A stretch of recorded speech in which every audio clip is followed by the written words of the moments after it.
লেখাপড়ার তাগিদে বাবা আমাকে পাঠিয়ে দিল মামার বাসায়। বুঝলাম না, আমাদের এখানে ভালো ভালো ভার্সিটি থাকা সত্ত্বেও অন্য শহরে, মানে মামার বাসায় পাঠালো কেন? কি আর করার, মামার বাসার পাশেই কুনামধন্য এক ইউনিভার্সিটিতে ভর্তি হলাম। সেখানে আমার মামাতো বোন তিথি ও পড়তো। আমি আর তিথি সেম ইয়ারের স্টুডেন্ট। ব্যাগ প্যাকিং করতে শুরু করি। মামা বাসায় যেতে হবে, বাইরে গাড়ি দাঁড়ানো, প্রচণ্ড কষ্ট হচ্ছিল এই চিরচেনা শহরটাকে ছেড়ে যেতে। এই শহরের প্রতিটা গলি আমার চেনা, খুব মিস করব। জানি না আবার কবে এখানে আসতে পারবো। ব্যাগ গুছিয়ে আলতো করে চোখের পানি মুছতে মুছতে বাসা থেকে বের হয়েই অবাক হয়ে গেলাম, কারণ বাইরে কমপক্ষে 18 থেকে 20 জন ছেলে, মানে আমার কলেজের ফ্রেন্ডগুলো অপেক্ষা করছে। আমি অনেকটা আবেগ আপ্লুত হয়ে পড়লাম, তবু হাসি মুখ নিয়ে সবাইকে বললাম, এই সবাই কি আমার চলে যাওয়াতে খুশি? যেতে দেব না বলেই এসেছি। যেতে দিবে না বললে কি হয়? আব্বু কিন্তু আগের মতো এখন লাঠি নিয়ে তাদের তাড়া করবে। আজকে তোর বাপ রামদা নিয়ে তাড়া করলেও এখান থেকে এক চুল পরিমাণ নড়াচড়া করব না। এখন সত্যি সত্যি ইমোশনাল হয়ে পড়ছি। বুঝে গিয়েছি এদেরকে ভয় দেখিয়ে বিদায় করতে পারবো না। তাই একে একে সবাইকে বুকে জড়িয়ে নিয়ে বললাম, আরে চিন্তা করিস কেন, আমি কি সারা জীবনের জন্য যাচ্ছি নাকি? দেখবি কাল সকালে এসে পড়বো। দুদিন পর আমাদেরকে ভুলে যাবি না তো? নিজেকে ভুলতে পাবো, কিন্তু তাদেরকে না। তোরা আমাকে অনেক সাহায্য করছিস, যেটা আমি সব সময় মনে রাখি আর রাখবো। আর দুদিন সেখানে থাকতে পারবো কিনা সন্দেহ। Miss you. Me you too all কলিজের টুকরা। এটুকু বলে আর দেরি করলাম না, সাথে সাথে গাড়িতে উঠে বসলাম। তবে মনে হচ্ছিল আমার মাঝে থেকে অনেক কিছু হারিয়ে যাচ্ছে। কিছু দূর যাওয়ার পর দেখতে পেলাম রাস্তায় বসে এক বৃদ্ধা লোক কান্না করছে। বয়স মিনিমাম 80-র বেশি হবে। মায়া লাগলো, তাই ড্রাইভারকে গাড়ি থামাতে বললাম। গাড়ি থেকে নেমে বৃদ্ধ লোকটির কাছে গেলাম। কি হয়েছে দাদা, এখানে বসে কাঁদছেন কেন? কান্না করা ছাড়া আর কোনো উপায় নেই বলেই। কি হয়েছে খুলে বললে হয়তো সাহায্য করতে পারতাম। আপনারা সাহেব মানুষ, সময় কি হবে এই বৃদ্ধের কথা শোনার? সাহেব মানুষ হলে তো গাড়ি থামাতাম না। সেটাই তো। শোনো তবে, দিনরাত কাজ করে যা পেয়েছি সব ছেলের পেছনেই খরচ করেছি। ছেলেকে সমর্থ অনুযায়ী লেখাপড়াও করিয়েছি।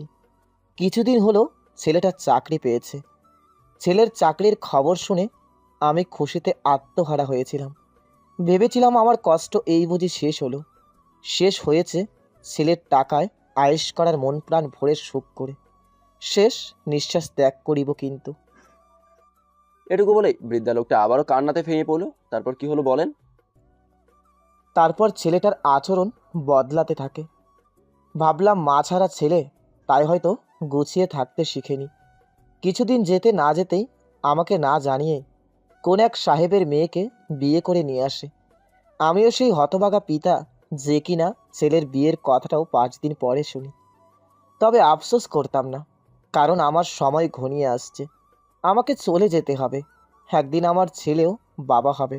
সেদিন বুঝতে পারবে কতটা কষ্ট পেয়েছিলাম আমি। আপনি এখানে কেমন করে সেটা তো বলেননি। ছেলেটার বউ বাড়িতে আমাকে দিয়ে কাজের লোকের মতো সব কাজ করাতো। আমার ছেলে এসব দেখেও না দেখার ভান নিয়ে অফিসে চলে যেত। আর ছেলে যখন বাড়িতে থাকতো না, তখন অচেনা অচেনা লোক ছেলের বউয়ের রুমে যাওয়া আসা করতে দেখেছি। এমনি বুঝেছি অনেক কিছু। অচেনা এক লোকের সাথে একটানা 2 ঘন্টা বন্ধ রুমে থাকার মানে সবাই বুঝবে।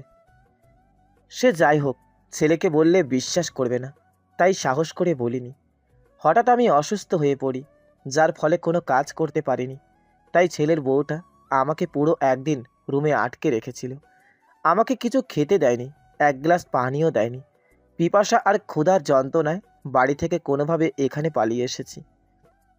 বৃদ্ধা লোকটার করুণ কাহিনীটা শুনে চোখ থেকে পানি অঝরে বেয়ে পড়ছে। মানুষ এতটাও নিচে নামতে পারে? সি সি। আগে তো এসব খবরের কাগজে দেখেছি, তবে আজ আমার সামনের লোকটা এই নির্যাতনের শিকার। যাই হোক, আমি তাড়াতাড়ি বৃদ্ধা লোকটাকে নিয়ে একটা রেস্টুরেন্টে গেলাম। সেখানে গিয়ে লোকটাকে ইচ্ছে মতো খাবার খেতে বললাম। বৃদ্ধা লোকটা এমনভাবে খাচ্ছিল, সে কি আর বলবো। খাওয়া শেষ করে ফার্মেসি থেকে কিছু ওষুধ কিনে দিয়ে বললাম, এখন কোথায় যাওয়ার ইচ্ছে আছে? নিজের বাড়িতে যেতে পারবো না, তাই এক মেয়ে ছিল, তার বাড়িতেই আশ্রয় নিব গিয়ে। আমি নামে দিয়ে আসবো? না বাবা, তুমি আজ আমার জন্য অনেক করেছো। তোমাকে দেওয়ার মতো আমার কাছে কিছুই নেই। কে বললো কিছু নেই? আপনি আমার মাথায় হাত রেখে দোয়া করে দেন, এটাই আমার জন্য অনেক কিছু।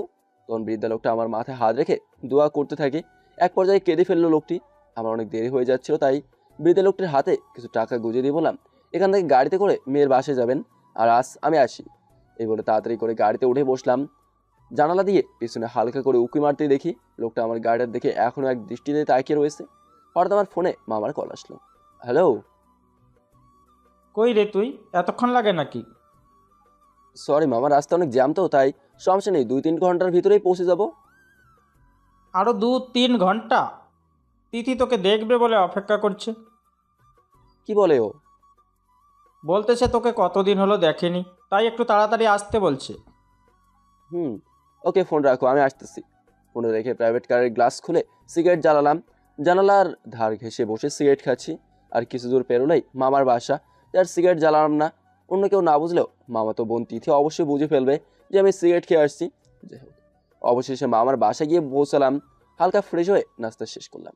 আমি যে রুমে থাকবো সে রুম তিথি আমাকে দেখিয়ে দিল। রুমটা এত গোছানো কেন? আগে কে ছিল এই রুমে? এটা আমার রুম ছিল। তাহলে তুই কোথায় থাকবি? রুমের অভাব নাকি? তারপরও তারপরও কিছু না, তুই বিশ্রাম নিতে হলে আমি আসি। তিথি চলে গেলে আমি যে ভার্সিটিতে ভর্তি হয়েছিলাম সেই ভার্সিটির বিষয়ে নেটে ঘাটাঘাটি করতে লাগলাম। ঘাটাঘাটি করার এক পর্যায়ে একটা জিনিসে আমার চোখ আটকে গেল। কারণ গত 15-16 দিন আগে ওই ভার্সিটিতেই 5 জন ছেলে মিলে ভার্সিটির এক মেয়েকে ধর্ষণ করে মেরে ফেলে। আর এত বড় একটা বিষয় ভার্সিটির থেকে টাকা দিয়ে চাপা দিয়ে রেখেছে। এত সব কিছুর পরও সেই 5 জন ছেলে এখনও সেই ভার্সিটির ছাত্র। বিষয়টা আমাকে অনেক ভাবাচ্ছে। আমি তখন তিথিকে ডাক দিই, তোদের ভার্সিটি মানে আমি যেখানে ভর্তি হয়েছি সেখানে কিছুদিন আগে একটা মেয়েকে রেপ করে মেরে ফেলছে 5 জন ছেলে মিলে। কথাটা কি সত্যি? তিথি তখন কিছু না বলে চুপ করে রইলো। কি হলো, কথা বল। সত্যি। তবে ছেলেগুলা এখানকার বড় বড় ক্ষমতায় থাকা নেতাদের ছেলে। ও আচ্ছা, তুই এখন যা, একটু কাজ করছি। আচ্ছা শোন না, যা বলবি তাড়াতাড়ি বল। এতদিন পর আসলি, তারপরও এমন ব্যবহার কেন তোর? জানিসই তো, দুইটা জিনিস আমার দ্বারা হয় না। এক হলো মেয়েদের সাথে মিষ্টি কথা বলা, আর দ্বিতীয়টা হলো কাউকে তেল মেখে চলা। বুঝেছি। কি বুঝলি? আমি অনেক ভালো, তাই না? যারা নিজেকে নিয়ে ভালো বলে তারা কখনোই ভালো হয় না।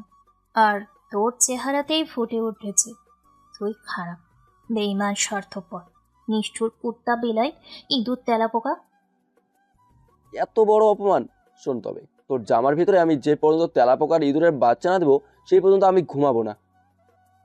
না প্লিজ, এমনটা করিস না। ওকে, তাহলে এখন যা, আমাকে কিছুক্ষণ একা থাকতে দে।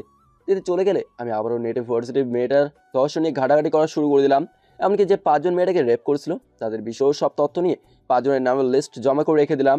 জানি না এই টিমের সিরিয়াল কত টিমের পর আসবে, তবে আমার লিস্টে যখন এই 5 জনের নাম উঠেছে অবশ্যই এদের সিরিয়াল আসবে, সে আজ হোক বা কাল। রুমে মামা আসলো। কি সব ঠিকঠাক তো?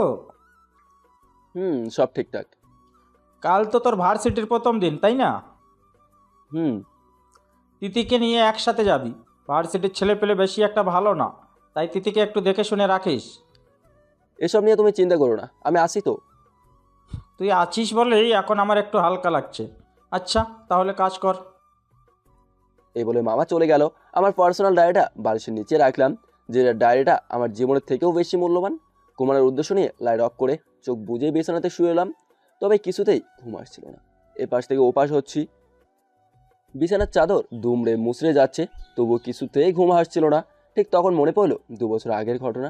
2 বছর আগে একবার মামা বাসায় আসছিলাম, তখন তিথি আমাকে প্রপোজ করেছিল। মামা তো বোনের সম্পর্ক নষ্ট হবে বলেই তখন তিথির মুখের উপর না করে দিয়েছিলাম। তিথি সেদিন অনেক কান্না করেছিল, তবুও আমি রাজি হইনি। তবে 2 বছর পর তিথিকে দেখে অবাক হয়ে গিয়েছি, কারণ তিথির চেহারাতে অনেক পরিবর্তন এসেছে, আগের থেকে অনেক সুন্দর হয়েছে। মাঝে মাঝে মনে হয় এখন আমি নিজেকে তিথিকে প্রপোজ করি, কিন্তু দুইটা কারণে মন বাধা দেয়। এক হলো তিথি অন্য কারোর সাথে রিলেশন করে কি না যায় না, তবে আমি জিজ্ঞাসা করলে না করবে আমি জানি, তাই আর জিজ্ঞাসাও করি না। দ্বিতীয়ত হলো তিথি আমার সাথে রিলেশন করলে তিথির লাইফে অনেক সমস্যা ফেস করতে হবে। এমনকি তিথির প্রতি আমি দুর্বল থাকলে এটা বাইরের কেউ জানতে পারলে আমার জীবন নিয়েও টানাটানি শুরু হয়ে যাবে।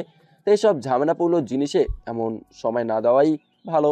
তবে তিথি আমাকে এখনও প্রশ্ন করে, এটা খুব ভালোভাবেই বুঝি। যাই হোক, কাল খুব সকালে ঘুম থেকে উঠতে হবে, কারণ কাল আমার ভার্সিটির প্রথম দিন। আশা করব প্রথম দিনটা যেন ভালো হয়, এরপর যা হবে দেখা যাবে। সকালে ঘুম ভাঙি, আম্মুর ফোনে, হ্যালো এখনো পড়ে পড়ে ঘুমাচ্ছিস? আজ না তোর ভার্সিটির প্রথম দিন? তো কি হয়েছে? তো কি হয়েছে মানে? তাড়াতাড়ি উঠে ফ্রেশ হয়ে নাস্তা শেষ করে ভার্সিটি যা। সকাল সকাল প্যারা দিও না তো। আমি তো যাবই, তুমি ফোন রাখো। আমি এটুকু বলেই ফোনের লাইনটা কেটে দিলাম। তখন আমার রুমের দরজাতে নক। দরজায় খুলতেই দেখতে পেলাম তিথি একদম সাজুগুজু করে রেডি ভার্সিটিতে যাবে বলে। কি রে, তোর এখনো এই অবস্থা কেন? তাহলে কোন অবস্থায় থাকতে হবে? ক্লাসে যাবি না? সময় হয়ে যাচ্ছে তো। নিচে দাঁড়িয়ে রিক্সা ম্যানেজ কর, আমি 5 মিনিটে আসছি। তিথি নিচে চলে গেল। আমি ফ্রেশ হয়ে সব কিছু নিয়ে নিচে গিয়ে দেখি তিথি নেই। হঠাৎ করে পিছন থেকে শব্দ করে আমাকে ভয় দেখানোর চেষ্টা করে। তবে তিথি জানতো না আমার ভয় অনেক আগেই কেটে গিয়েছে। ভয় পাওনি? অনেক ভয় পেয়েছি। এবার চলো। আমরা দুজন একটা রিক্সা নিয়ে ভার্সিটির দিকে যেতে থাকলাম। তবে রাস্তায় তিথি আমাকে নানা রকম প্রশ্ন করতে থাকে। তোর জিপ কয়টা? অনেকগুলা। ও, আমি তো ভেবেছিলাম তুই অনেক ভদ্র। বেশি বক বক করিস না তো। তুই কি কিছুই বুঝিস না?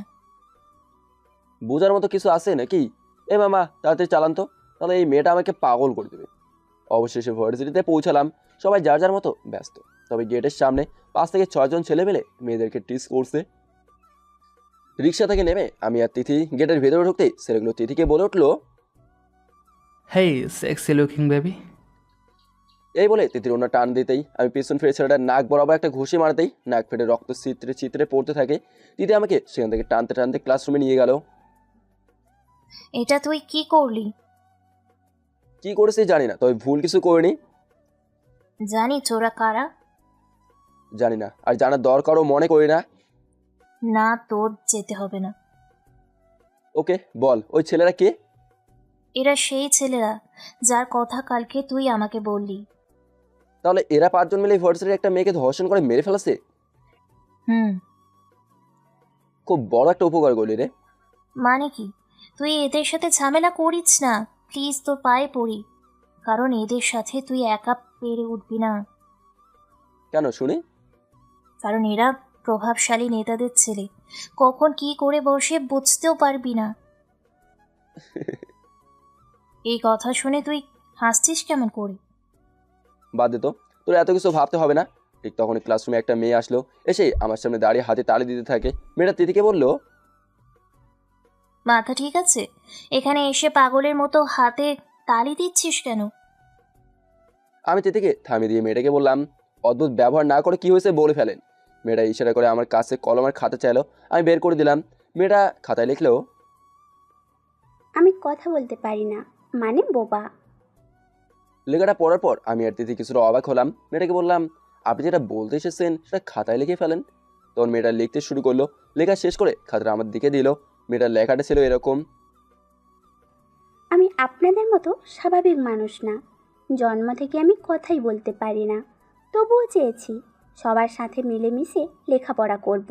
লেখাপড়া করে আমার তেমন কোনো লাভ নেই, তবে ভার্সিটিতে যাওয়ার আশা করি। এটা আমার অনেক ভালো লাগে। তবে কিছুদিন যাবৎ দুষ্টু ছেলেগুলো সবার সামনে আমার সেনসিটিভ জায়গাগুলোতে হাত দেয়। যখনই আমি সামনে পড়ি সবাই দেখেও না দেখার ভান নেয়। তবে আজ আপনাকে প্রথম দেখলাম, হয়তো আজ আপনার ভার্সিটির প্রথম দিন।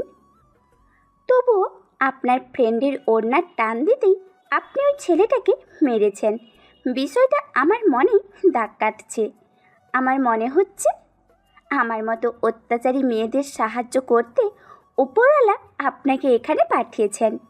দোয়া করি ভাইয়া আপনাকে। আপনি যেমন সব সময় সুস্থ থাকেন। এই ছিল মেয়েটার লেখা। লেখাটা পরে সামনের দিকে তাকাতে দেখি মেয়েটা চলে গিয়েছে। আমি তিথিকে বললাম, মামা তো রাত 9টার পরে আমাকে বাসা থেকে বেরিয়ে হতে দেয় না। এমন কি কোনো রাস্তা আছে যেটা দিয়ে আমি রাত 12টা 1টার সময়ও কোথাও যেতে বা আমরা রুমে আসতে পারবো? হুঁ আছে, কিন্তু কেন? কোথা দিয়ে আসতে হবে তাই বল। বলবো না। তিথি হয়তো বুঝে গিয়েছে আমি কিছু একটা করতে চাচ্ছি, তাই বাসার ঢোকার গোপন রাস্তার কথাটা বলছি না। তবে আমি বের করেই ছাড়বো। আজ ভার্সিটির প্রথম দিন ছিল। ভেবেছিলাম দিনটা ভালো হবে, কিন্তু সেটা আর হলো না। প্রথমেই এক ছেলের নাক ফাটিয়েছি। এমন সময় ক্লাসে স্যার আসলো। স্যার বলল, ফারহানকে? আমি দাঁড়িয়ে হাত উঠালাম। দেখো তো সুন্দর, ভদ্রমহিলা ছেলে বলে মনে হচ্ছে, তবে কাজকর্ম এমন কেন? কেন স্যার, কি করছি? একটু আগে কার নাক ফাটিয়েছো জানো তুমি? আপনার কোনো রিলেটিভের ছেলে নাকি? বেশি কথা বলবে না, এরপর যেন এরকম কিছু না শুনি, বুঝতে পেরেছো? স্যার, আমি যেন ভার্সিটিটা ইফটিজিং মুক্ত দেখি, তা না হলে আমার হাত চলবেই। আমার এই কথা শুনে ক্লাসে থাকা সবাই হাতে তালি দিল। স্যার তখন রেগে আগুন হয়ে চলে গেলেন। স্যার যাওয়ার পরেই ক্লাসে থাকা সবাই আমাকে ঘিরে ধরলো। সবাই বলতেছে, ভাই আপনার বাসা কোথায়? কোথায় থাকেন? আপনি অনেক সাহসী। এরকম আরও অনেক কিছুই বলতে থাকে। তবে সেদিকে কান না দিয়ে চোখ পড়লো অন্য জায়গায়। ভার্সিটির পেছনের দিকটা অনেক সুন্দর, বড় একটা দিঘি রয়েছে, সুন্দর সুন্দর সব গাছপালা। ওখানে গিয়ে একটা সিগারেট খেতে পারলে মনটা একদম ফ্রেশ হয়ে যেত। যেই ভাবা সেই কাজ। দিদিকে বললাম, তুই এখানে থাক, আমি একটু ঘুরে আসি। জি না, আমাকে সাথে করে নিয়ে যেতে হবে। আচ্ছা, এখানে তোর বিএফ নেই? যা তোর বিএফের সাথে দেখা কর গিয়ে, সবসময় আমার সাথে থাকতে হবে না। যা তুই, যেখানে খুশি সেখানে যা। ও ভাবছে একটু রাগ দেখালে আমি ওকে আমার সাথে করে নিয়ে যাব, কিন্তু ওর চিন্তা ভাবনা ভুল। আমি একাই চলে আসলাম ভার্সিটির পেছনের এদিকটাতে। এসে গাছের উপর বসে সিগারেট খাচ্ছি। মনোরম পরিবেশ, ভালোই লাগছিল। কিন্তু তো কোথা থেকে যেন কান্নার শব্দ ভেসে আসলো আমার কানে। আমি উঠে দাঁড়ালাম আর খুঁজতে লাগলাম শব্দটা কোথা থেকে আসছে। দেখতে পেলাম আমার থেকে একটু দূরেই একটা মেয়ে ফুপিয়ে ফুপিয়ে কান্না করছে। মেয়েটার কাছে যেতেই ভয়ে মেয়েটাও উঠে দাঁড়ালো। ভয় নেই, মনে করেন আমি আপনার কান্নার সঙ্গে আমারও মনটা আজ ভালো নেই। ও, কি হয়েছে আপনার যে এত বড় হয়েও কান্না করছেন? কিচ্ছু না, এমনিতেই। বুঝতে পারলাম মেয়েটা এত সহজে মুখ খুলবে না। তাই আমি একটা ছেঁকে খাওয়ার কাহিনী বানিয়ে মেয়েটাকে বললাম, আমি বুঝতে পেরেছি মেয়েটা হয়তো প্রেমে ব্যর্থ হয়েছে। আমি এত সাজিয়ে গুজিয়ে আমার ছেঁকে খাওয়ার কাহিনী বানিয়ে বলেছি যে মেয়েটা এখন নিজ থেকে আমাকে সব বলা শুরু করছে। মেয়েটা বলল, এক ভার্জিনের ছেলের সাথে তার 2 বছর যাবত রিলেশন ছিল। এই 2 বছরে ছেলেটা তাকে প্রেমের মায়াজালে ফাঁসিয়ে তার জীবন একদম নষ্ট করে দিয়েছে। মেয়েটার মায়াবী একটা চেহারা, বুঝি না এসব মেয়েদের নষ্ট করা কি খুব প্রয়োজন মাত্র 5-10 মিনিট সুখের জন্য? মেয়েটা কাঁদতে কাঁদতে আরও বলল, আমি এ জীবন রাখবো না, কারণ আমার গৌরব, আমার সৌন্দর্য, আমার অহংকার, স্বামীর হক, এই সব কিছু আমি নষ্ট করে ফেলেছি। তাই আমার বেঁচে থাকার কোনো অধিকার নেই। এটুকু বলেই মেয়েটা ব্যাগে একটা ওষুধের আর বোতল বের করলো। এটা কিছু ওষুধ? এটা কোনো ওষুধ না, এটা বিষ। এটা এখন আপনি খেয়ে মরে যাবেন? আত্মহত্যা করা মহাপাপ, জানেন না? আপনার মতো হাজার হাজার জীবন্ত লাশগুলো বেঁচে রয়েছে এই ভেবে যে আত্মহত্যা মহাপাপ। পরকালে এদের কোনো ক্ষমা নেই, জাহান্নামের আগুনে জ্বলতে হবে। তাহলে এখন কি করব? আমার মাঝে কি আছে? সব তো নষ্ট করে দিয়েছি। 5 ওয়াক্ত নামাজ পড়বেন আর বেশি বেশি তওবা করবেন। আল্লাহ তাআলা ক্ষমাশীল এবং তওবাকারীদেরকে ভালোবাসেন। আপনাকে একটা কথা বলি, বলেন। আপনি খুব ভালো। আমি কতটা ভালো যদি জানতে, তাহলে আমার থেকে 100 গজ দূরে থাকতে। অবশ্যই আমি ভালোর সাথে ভালো। আপনি খুব সহজেই আমার সকল ডিপ্রেশন, ভুল চিন্তা ভাবনা দূর করে দিয়েছেন। জীবন নিয়ে নতুন করে বাঁচতে শেখালেন। যাই হোক, সব কিছু বাদ, এখন বলো ছেলেটা কোথায় আছে? ভার্সিটিতেই, হয়তো অন্য মেয়েদের সাথেও মজা নিচ্ছে। তাকে সামনে পেলে কি করতে ইচ্ছে করে? জুতা পেটা করতে ইচ্ছে করে। ওকে, তাহলে আমার সাথে আসো। আমি ছেলেটার শার্টের কলার ধরে সবার সামনে নিয়ে টানতে টানতে আবার ভার্সিটির পেছনের দিকটাতে নিয়ে আসলাম। কি হয়েছে ভাই, এখানে নিয়ে আসলে কেন? আমি মেয়েটাকে বললাম, তোমার ইচ্ছেটা পূরণ করো। তখন মেয়েটা দেরি না করে পা থেকে জুতা খুলে সেটাকে ধপাস ধপাস করে মারতে শুরু করে দিল। বাপরে বাপ, মারের কি স্পিড! সেদিন প্রথম বুঝলাম মেয়েদের রাগ উঠলে কতটা স্পিডে মারতে পারে। এমনভাবে তো ছেলেরাও মারতে পারে না। মারতে মারতে এক পর্যায়ে মেয়েটাই কেঁদে ফেললো। হাজার হোক, কোনো এক সময় ভালোবাসার মানুষ ছিল এই ছেলেটি। ক্লাস শেষ করে আমি আর তিথি বাসায় আসতেছিলাম। এমন সময় এক ছেলে তিথির সামনে হাঁটু গেড়ে বসে তিথিকে প্রপোজ করে। তিথি আমার দিকে তাকাচ্ছে বারবার। ছেলেটা বলল, ভাই আপনি তিথির কি লাগেন জানি না, তবে তিথিকে আমি অনেক আগে থেকেই পছন্দ করি। তবে তিথি আমাকে পাত্তা দিত না, কিন্তু আজ তিথিকে আপনার সাথে দেখে বুকের ভেতরে আগুন জ্বলে উঠছে, তাই বাধ্য হয়ে প্রপোজটা করেই ফেলেছি। ছেলেটার কথা শুনে আমি কিছুটা অবাক হলাম। তিথিকে রেখে আমি একটু সামনে এগোলাম। ছেলেটার পার্সোনাল কথা তিথিকে বলবে বলে, কিন্তু তিথিও আমার পিছু পিছু আসতে লাগলো।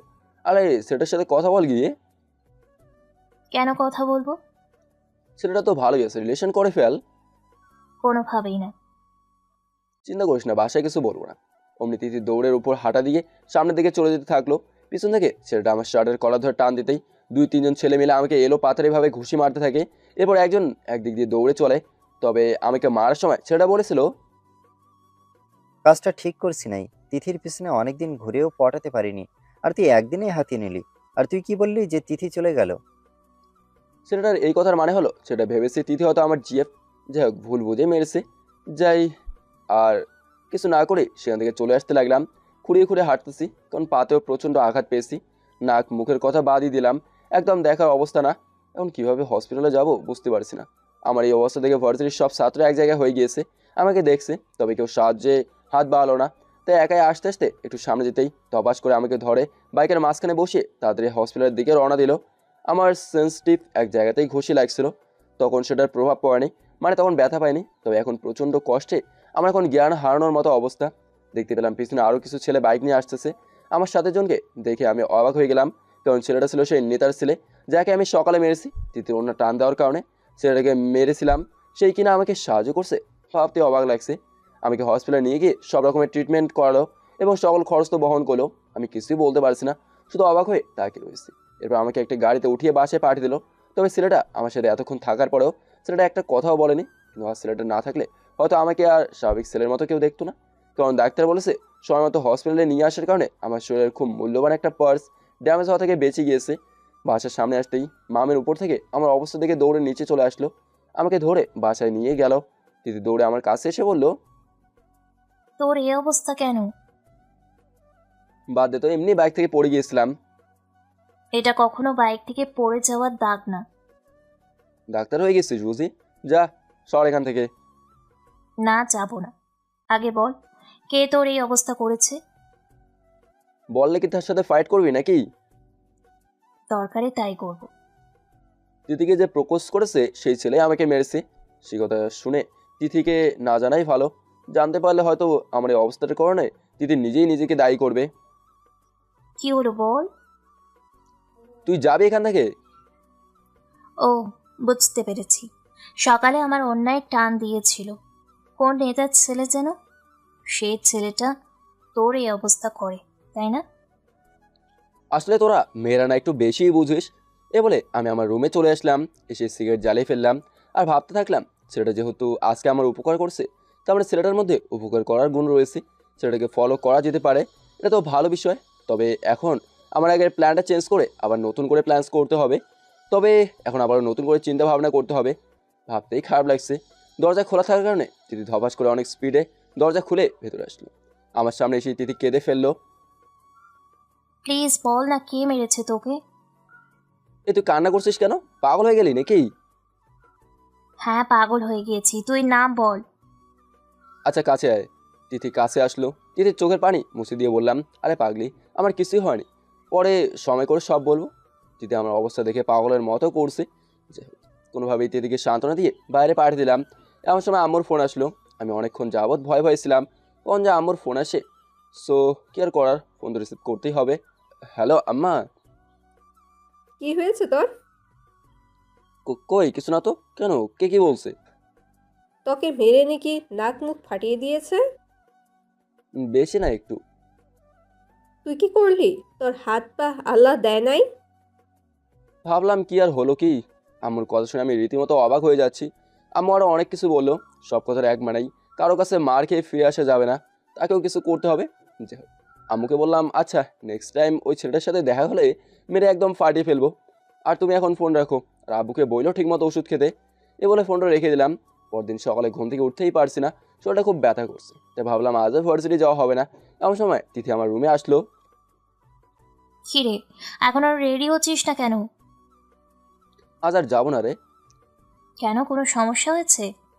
না এমনি, ওই আর কি, শরীরটা ব্যথা করছে একটু। ও, তাহলে থাক, আজ নাই গেলাম ক্লাসে। তুই যাবি না কেন? তুই যা না। তোকে রেখে একা একা যেতে ভালো লাগে না। ওকে, যা ইচ্ছে কর, তবে এখন আমাকে একটু একা থাকতে দে কিছুক্ষণ। ওকে। এই বলে তিথি চলে গেল। আমি দরজাটা লাগিয়ে সিগারেট জ্বালিয়ে খেতে থাকলাম। তবে কেমন যেন কিছুই ভালো লাগছে না। ফোন চাপতেও ভালো লাগে না, বসে থাকতেও ভালো লাগে না, শুয়ে থাকতেও ভালো লাগে না, দাঁড়িয়ে থাকতেও ভালো লাগে না। ভাবলাম এখন পর্যন্ত তো এই এলাকাটা ঘুরেই দেখা হয়নি। তাই আর দেরি না করে বেরিয়ে পড়লাম এলাকাটা ঘুরে দেখতে। বাসা থেকে বের হয়ে খানিকটা সামনে যেতেই দেখতে পেলাম একটা মেয়ে একটা ছেলেকে কান ধরে উঠবস করাচ্ছে। অত মেয়েটার বিয়ে দেখে অনেক হাসিও পেলো। অনেক কষ্টে হাসিটা আটকে রাখলাম।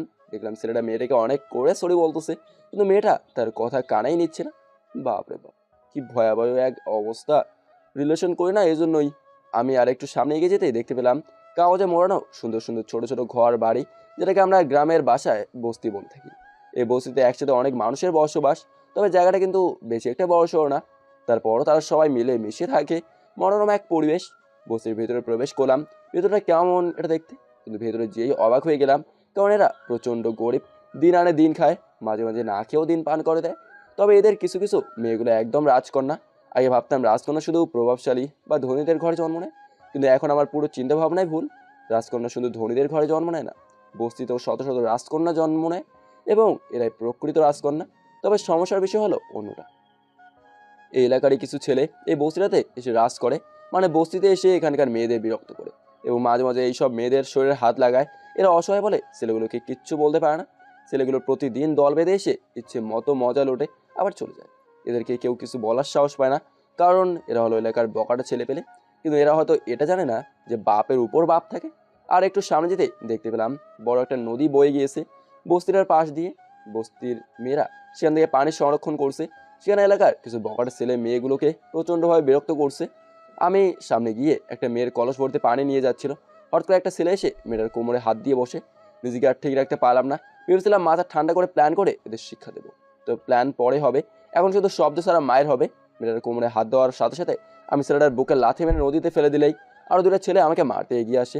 মেয়েটার কলসটা ছিল লোহার, তাই মেয়েটার হাত থেকে কলস নিয়ে দুজন ছেলেকে একটা করে মাথার পিছনে আঘাত করতে আর কেউ সামনে আসার সাহস পেল না। তোমরা তিনজন দৌড়ে চলে আসে। তবে যাওয়ার আগে আমাকে বলে গিয়েছে আমাকে নাকি পরে দেখে নেবে। অসহায় অবস্থার মেয়েটা আমাকে বললো, ভাইয়া, আমাদের এই গরিবের ঘরে একটু মুড়ি গুড় খেয়ে গেলে খুব খুশি হব। আস না, অন্য একদিন এসে খেয়ে যাব। না না, আজ এক্ষুনি যেতে হবে। কি আর করার, জোর করে নিয়েই গেল। মেয়েটার বাবা নেই, বলতে গেলে মেয়েটার মা ছাড়া আর কেউ নেই। মেয়েটার সাথে ছোট্ট একটা ছেলেকোটার মতো একটা ঘরে ঢুকলাম। ভেতরে মেয়েটার মা ছিল। আমাকে দেখতে মেয়েকে বলে উঠলো, এই সাহেবের ব্যাটা কে রে মা? এরপর মেয়েটির সাথে হওয়া সব কাহিনী খুলে বললে লক্ষ্য করলাম মেয়েটার মায়ের চোখ থেকে অশ্রু ঝরছে। কি হয়েছে, কান্না করেন কেন? তখন মেয়েটার মা বলল, তোমার মতো আমার যদি একটা ছেলে থাকতো তাহলে আর কাঁদতাম না। এলাকার ছেলেপেলেরা এসে প্রায় আমার মেয়ে সহ সব মেয়েদের বিরক্ত করে, তবু আমাদের মুখ বুজে সহ্য করে নিতে হয়। আমরাও তো মানুষ, তাই না? কেন আমাদের সাথে এরকম হয়? মেয়েটার বাবা মারা গিয়েছে অনেক দিন হলো। মেয়েটাকে শেষ কর্ণিতে জামা কিনে দিয়েছি মনে নেই। সামনে আবারও তো ঈদ আসছে। আহ, থাক না মা এসব কথা, ওনাকে আগে নাস্তা করতে তো দাও। না আন্টি, আজ আর খাবো না, আমি আবারও আসবো। আর আমাকে ছেলের মতোই ভাবতে পারেন। আমাকে ওনারা অনেক জোর করেও খাওয়াতে পারেনি, তাদের সম্মান রাখতে এক গ্লাস পানি খেয়ে আসেছিলাম। মেয়েটির মায়ের কথা শুনে আমিও গলা দিয়ে নাম ছিল না, পানি আটকে আটকে পড়ছিল। একটা মানুষ এত কষ্ট বুকে নিয়ে থাকে কেমন করে? আল্লাহ তাআলা এদের অনেক ধৈর্য শক্তি দান করছেন। অনেক কিছুই করতে হবে এখন আমাকে, সব কিছুই একসাথে মাথায় ঘুরপাক খাচ্ছে। এসব চাপে মাথাটাও ঠিকঠাকভাবে কাজ করছে না। বাসায় আসার পর, কই গিয়েছিলে এই শরীর নিয়ে? কোথাও না, এখানেই। কোথাও না এখানে মানে? জায়গা না বল। আরে আমি এত কিছু চিনি নাকি এখানকার? আচ্ছা বোন আমার, একটা কাজ করে দিবি? কি কাজ? ফ্রিজ থেকে ঠান্ডা পানি নিয়ে লেবুর শরবত করে নিয়ে আসবি। ওকে, রুমে যা, নিয়ে আসছি। আমি রুমে গিয়ে টিভি অন করলাম। দিদি শরবত নিয়ে আসলো। রে, চিনি কম দিছিস কেন? কই দেখি। এই বলে তিথি আমার হাতে গ্লাসটা নিয়ে চুমুক দিয়ে বলল, কই, ঠিকই তো আছে। তুই চুমুক দিলি কেন? কেন? আমার মুখের জিনিস খেতে পারবি না? ওকে, আবার করে আনছি। আরে না, মজা করলাম। দিয়ে তো চিনি নাকি ঠিকই আছে বললি। এখন শরবতটা মুখে দিতে অবাক হয়ে গেলাম, কারণ এখন আগের থেকে অনেক মিষ্টি লাগতেছে। কি রে, কাহিনি কি? এখন মিষ্টি লাগে কেন? তো ঠোঁটে কি মিষ্টি জাতীয় কিছু দিয়েছিস নাকি? আরে না পাগল, চিনিটা ভালোভাবে মিশছিল না, আমি মিশিয়ে দিয়েছি। ও, এই ব্যাপার। জি, এই ব্যাপার। হঠাৎ করেই আমার আর তিথির চোখ আটকে গেল টিভিতে খবরের দিকে। ব্রেকিং নিউজ দেখে আমি আর তিথি হতবাক, কারণ সেদিন তিথিকে যে ছেলে প্রপোজ করেছিল আর আমাকেও মেরেছিল, সেই ছেলের লাশ নদী থেকে উদ্ধার করে পুলিশ। তার মানে ছেলেটাকে আজ অথবা গতকাল রাতে কেউ মেরে নদীতে ফেলে দিয়েছে। ভাবতেই কেমন যেন লাগছে। তিথি তো কথাই বলতে পারছে না। সেদিন তো ছেলেটা ভার্সিটির সবার সামনে আমাকে প্রপোজ করেছিল। এই কারণে পুলিশ যদি আমাদের সন্দেহ করে বাসায় আসে, তাহলে কেমন করব? দূর, তোর যত সব আলতু ফালতু কথা। তন্দিতা আমার দিকে কড়া দৃষ্টিতে তাকিয়ে বলল, তুই তো কিছুই করিস না। পাগল হলি নাকি? আমি এমনিতে বিপজ্জনক থাকলেও কাউকে খুন করব এটা আমার দ্বারা সম্ভব না। সত্যি কথা বল, তুই একটু আগেও যেন কোথা থেকে আসলি। আমাকে খুনি ভাবছিস নাকি রে? তাহলে আমি কালকেই চলে যাব। আরে না, এমনিই বললাম। তুই খুন করবি? তুই তো মশা মারতেও পারিস না। ঠিক। তাহলে ছেলেটাকে কে মারলো এমন করে? এসব নিয়ে তোকে ভাবতে হবে না, তুই এখন যা কাজ কর। তুই কখনো আমাকে তোর সাথে বসতে দিস না, দাঁড়াতেও দিস না, আসলে তাড়িয়ে দিস। এমন কেন? আমি কিছু বললাম না, চুপ করে এলাম। কাল তো ক্লাসে যাবি, তাই না? যাব। মনে মনে ভাবলাম কালকে ভার্সিটি যেতেই হবে, কারণ মনের মধ্যে খুঁজখুজ করছে কি এই ছেলেটাকে মেরেছে, এর পিছনে রহস্য কিছু থাকতে পারে। তবে সে যাই হোক, কালকে ভার্সিটি গিয়ে প্রথমে রহস্য ভেদ করব, এরপর ভালো একটা মেয়ে খুঁজে রিলেশন করব। মাঝে মাঝে প্রচণ্ড ডিপ্রেশনে ভুগি, তখন তো একটু হলেও সান্ত্বনা দিতে পারবে। পরদিন সকালে একটু আগেই উঠলাম ভার্সিটি যেয়ে রহস্য ভেদ করার জন্য। অস্থির হয়ে যাচ্ছিলাম। ঘুম থেকে উঠে পরিবারে হয়ে তিথির রুমে গেলাম। গিয়ে দেখি তিথির নাক ডেকে ঘুমাচ্ছে। নাক ডাকা বাজে একটা স্বভাব। বিয়ের পরে এই মেয়ে স্বামী অনেক বকা খাবে এই স্বভাবের জন্য। আমি তিথির নাক চেপে ধরলাম, অমনি তিথি লাফ দিয়ে উঠে পড়লো। কি রে, তুই এখানে? কটা বাজে দেখছিস? তিথি দেয়ালে থাকা ঘড়ির দিকে তাকাতেই বলে উঠলো, আর একটু আগে ডাক দিবি না? সাজুগুজু করার সময় তো পাবো না।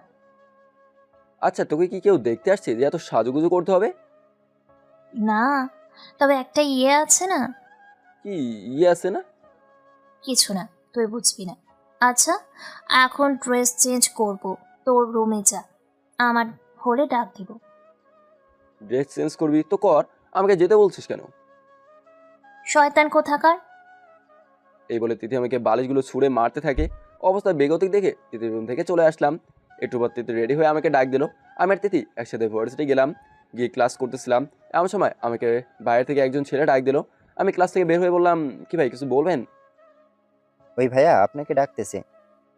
সামনের দিকে তাকাতে দেখলাম সে নেতার ছেলে যে তিথির ওনার টান দিয়েছিল। ছেলেটার নাম ছিল জনি। তোমার সাথে কিছু কথা আছে। বলতে পারো। তোমাকে আমার খুব ভালো লাগছে। কি এখন প্রেম করবা নাকি আমার সাথে? আরে ওইরকম ভালোবাসা না রে ভাই। তাহলে কিরকম? আমি কি তোমার ভালো একটা ফ্রেন্ড হতে পারি যদি তুমি চাও?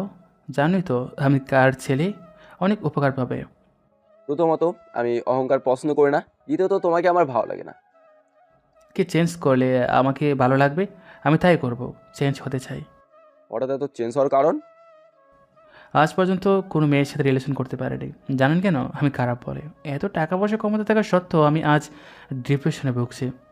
জনের কথা শুনে বুঝতেছি ও আমাদের মতোই সাধারণ ছেলে হতে চায়, কারণ সবার মতো জনেরও মনে করে ভালোবাসার প্রয়োজন হয়, কিন্তু মেয়েরা খারাপ ছেলে পছন্দ করে না।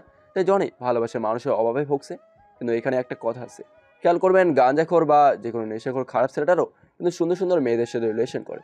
কারণ হলো এরা মজার মজার কথা বলে, তাতে মেয়েরা পটে যায়। কিন্তু জনি মেয়েদের সাথে কিভাবে কথা বললে তার কাছ থেকে বিশ্বাস অর্জন করবে, সেভাবে কথা বলতেই পারে না। জনি আরও বলল আমাকে, ভাই তুমি যদি আমাকে চেঞ্জ করে একটা রিলেশন করে দিতে পারো তাহলে তুমি আমার কলেজে জায়গা করে নিবা।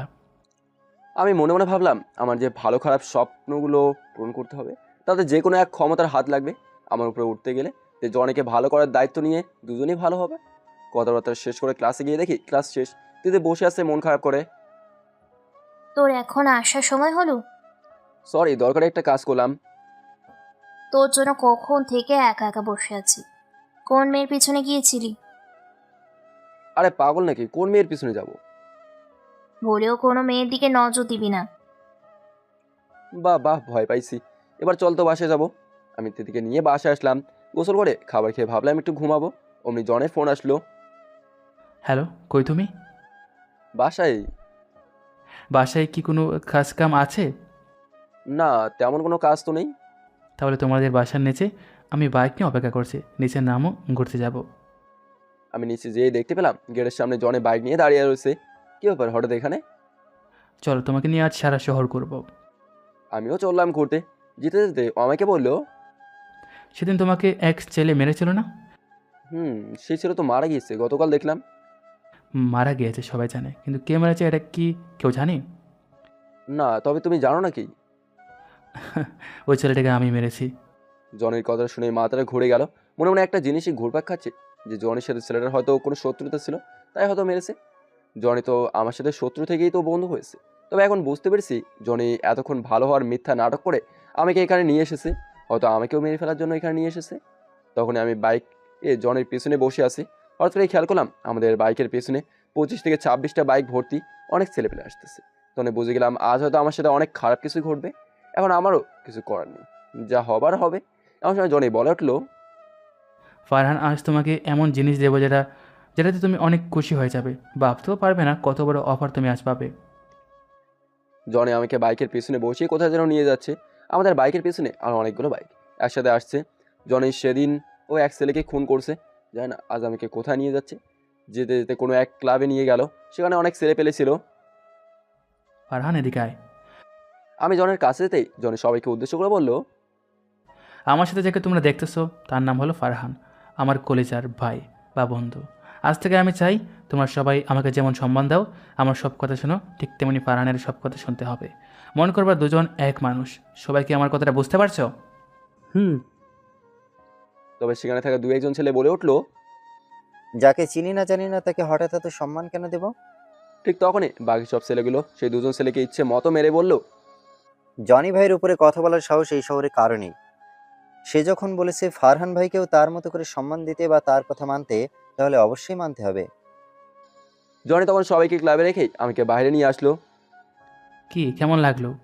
200 থেকে 300 ছেলে পেলে যদি তোকে দেখে একসাথে মাথা নিচু করে, তখন তোর অনুভূতিটা কেমন লাগবে?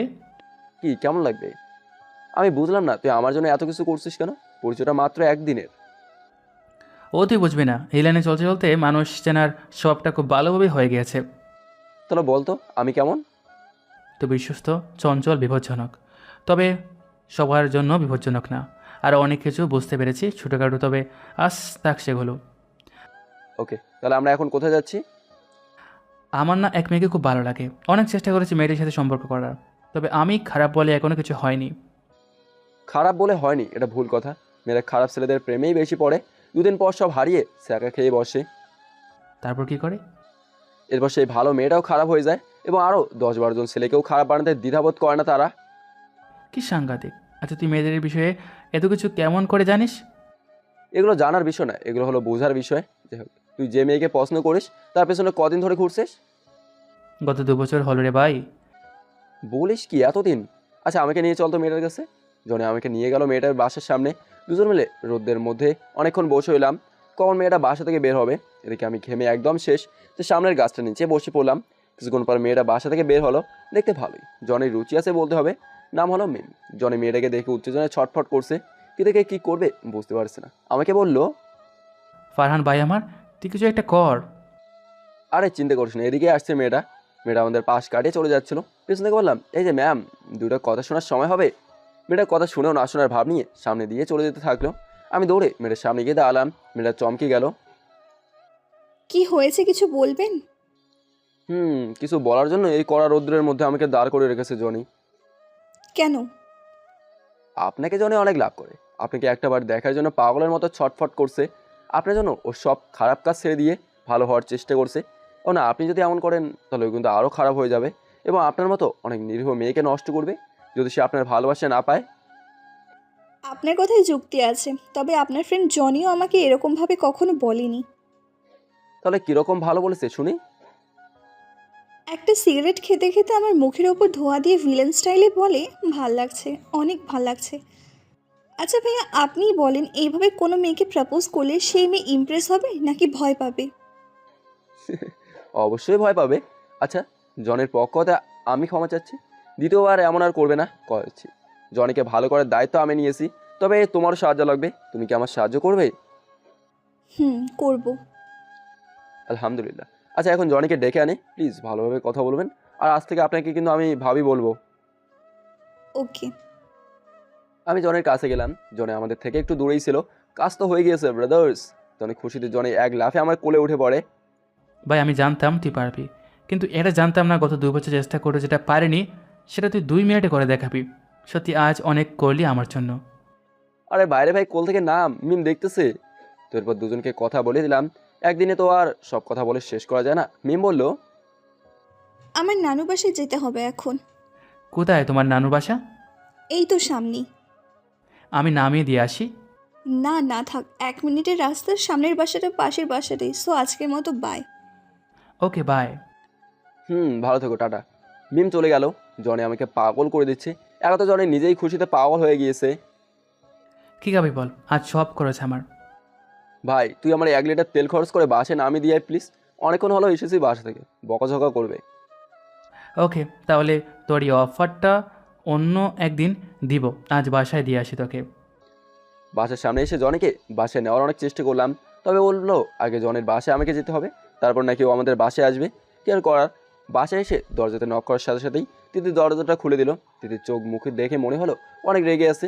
তিথিকে পাশ কাটিয়ে সুন্দর করে আমার রুমে ঢুকে পড়লাম, কারণ ওর দিকে তাকালেই নানা রকমের প্রশ্ন করা শুরু করে দেবে। পিছনে তাকাতে লক্ষ্য করলাম তিথি আমার পিছু পিছু আমার রুমে এসে পড়ছে। এখন কি করি? তুই এখানে কি করিস? এখন ঘুমাবো, দরজাটা চাপিয়ে দিয়ে চলে যা। হয়ে গিয়েছিলি? কোথাও না, এখানেই। আমি জানি তুই জনি নামে খারাপ ছেলেটার সাথে মিশে খারাপ কাজে যাচ্ছিস, তাই না? আল্লাহ আমারে উঠায় নাও, এই যন্ত্রণা সহ্য হচ্ছে না। তোকে নিবে কেন? খারাপ মানুষের আয়ু একটু বেশি থাকে। তুই তো এত সহজে মরবি না। কিন্তু তুই তো আমাকে না মেরে ছাড়বি না। যত সব পচা ছেলের সাথে মেলামেশা করা শুরু করে দিয়েছিস। দাঁড়া, আমাকে বলতে দে। মামিকে কি বলবি? দেখ ভালো হলে এখান থেকে কেটে পড়, না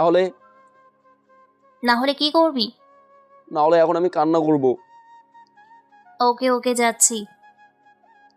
এই বলে তিথি চলে গেল। যাক বাবা, গুন্ডি মেয়েটার হাত থেকে রেহাই পেলাম। একটা সিগারেট খেয়ে ঘুমিয়ে পড়লাম। ঘুম থেকে উঠে বিছানাতেই শুয়েই জানালা খুললাম। ওমা, জানালা খুলতে অবাক হয়ে গেলাম, কি সুন্দর চাঁদটা ঝলমল করছে। হয়তো আজ পূর্ণিমার রাত। চাঁদটার সৌন্দর্য অনুভব করতে করতে সিগারেট জ্বালিয়ে খেতে লাগলাম। আর ভাবতে থাকলাম, আর যদি আমার কোনো ভালোবাসার মানুষ থাকতো তাহলে তাকে নিয়ে একসাথে চাঁদের সৌন্দর্যটা অনুভব করতাম। কিন্তু কি আর কপাল, আজ পর্যন্ত কোনো মেয়েকে দেখে মনের মতো লাড্ডু ফোটেনি। ছাদে গেলাম চাঁদটা আরেকটু কাছ থেকে দেখতে। তবে ছাদে গিয়ে দেখি তিথি ছাদের চেয়ারে বসে বসে ফোনে রোম্যান্টিক গান শুনছে। আমি নিচে চলে আসলাম, কারণ আমি জানি তিথির আমার উপর দুর্বলতা রয়েছে, মানে ও আমাকে পছন্দ করে। সবই বুঝি, তবে না বোঝার ভাব নিয়ে থাকি। কিন্তু এটা কখনো সম্ভব না। রুমে এসেই ঘুমিয়ে পড়লাম। সকালে ঘুম ভাঙে তিথির ডাকে। এই ফারহান, ওঠ। জানিস কাল রাতে কি হয়েছে? কি হয়েছে? তুই ছাদ থেকে পড়ে গিয়েও বেঁচে আসিস? না তো হয়েছে, তাই না? আরে না, পাশের বস্তিতে এক মেয়েকে ধর্ষণ করে মেরে ফেলেছে। এই কথা শোনা মাত্রই তিথির কথার কোনো জবাব না দিয়ে শার্টটায় কোনোভাবে পরে দৌড় লাগালাম বস্তিটার দিকে। মনে মনে একটাই জিনিস ভাবছিলাম, বস্তির একটা মেয়ে আছে যাকে আমি বোন ভাববেই। আগেও বলেছি ভয় পাচ্ছিলাম আমি যাকে বোন ভাবি তার তো আবার কিছু হয়নি, কারণ মেয়েটা বস্তির হলে কি হবে, দেখতে একদম রাজকন্যা। তো এই বস্তির সামনে গিয়ে দেখতে পেলাম অনেক লোকের ভিড়। হঠাৎ করে সেই মেয়েটা আমাকে দেখে দৌড়ে আমার কাছে আসে। যাক, মেয়েটাকে দেখে মনটা একটু ঠান্ডা হলো। মেয়েটা আমার হাত ধরে ধর্ষিত হওয়া মেয়েটার লাশটার কাছে নিয়ে গেল। ইস, সে কি এক দৃশ্য, দেখার মতো না। কোনো স্বাভাবিক মানুষ ছাড়া অন্য কেউ লাশটা দেখলে নিশ্চয়ই কোনো সমস্যায় পড়ে যাবে। মেয়েটার ঠোঁট কাটা ছিল, গালে অনেক কামড়ের দাগ। মেয়েটাকে গলার শ্বাস নালে কেটে মেরেছে। বস্তিতে থাকা সবাইকে জিজ্ঞাসা করলাম মেয়েটাকে কে এমনভাবে মেরেছে। সবাই বললো জানি না, তবে অনেকে চুপ করছিল। তার মানে তারা সব জানতো, কিন্তু বলার সাহস পাচ্ছে না। আমি হতাশায় ডুবে যেতে থাকলাম। কেউ কিছু না বললে কেমন করে মানুষ নামের জানোয়ারটা শিক্ষা দেব। এমন সময় বস্তির সে মেয়েটা যাকে আমি বোন ভাবি সে এসে আমাকে বলল, ভাইয়া আপনার সাথে কিছু কথা আছে। এই বলে আমাকে নির্জন এক জায়গাতে নিয়ে যায় যেখানে কোনো মানুষ নেই। ভাইয়া আমি সব জানি। বলো, কথা দিচ্ছি তোমার কোনো সমস্যা হবে না আমি থাকতে। রাতে যখন আমি বাথরুম করতে বাইরে যাচ্ছিলাম, এমন সময় পাশের জঙ্গলটা থেকে চাপা সুরে চিৎকারের শব্দ ভেসে আসছিল। আমি শব্দটা অনুসরণ করতে গিয়ে সব দেখে আমি সেখানেই জ্ঞান হারিয়ে ফেলি। কিছুক্ষণ পর জ্ঞান ফেললে আমি দৌড়ে ঘরে এসে শুয়ে পড়ি। তোমাকে কিছু করেনি? তুমি তো সেখানেই ছিলে। তারা আমায় দেখতে পায়নি, আমি এমন জায়গাতে ছিলাম।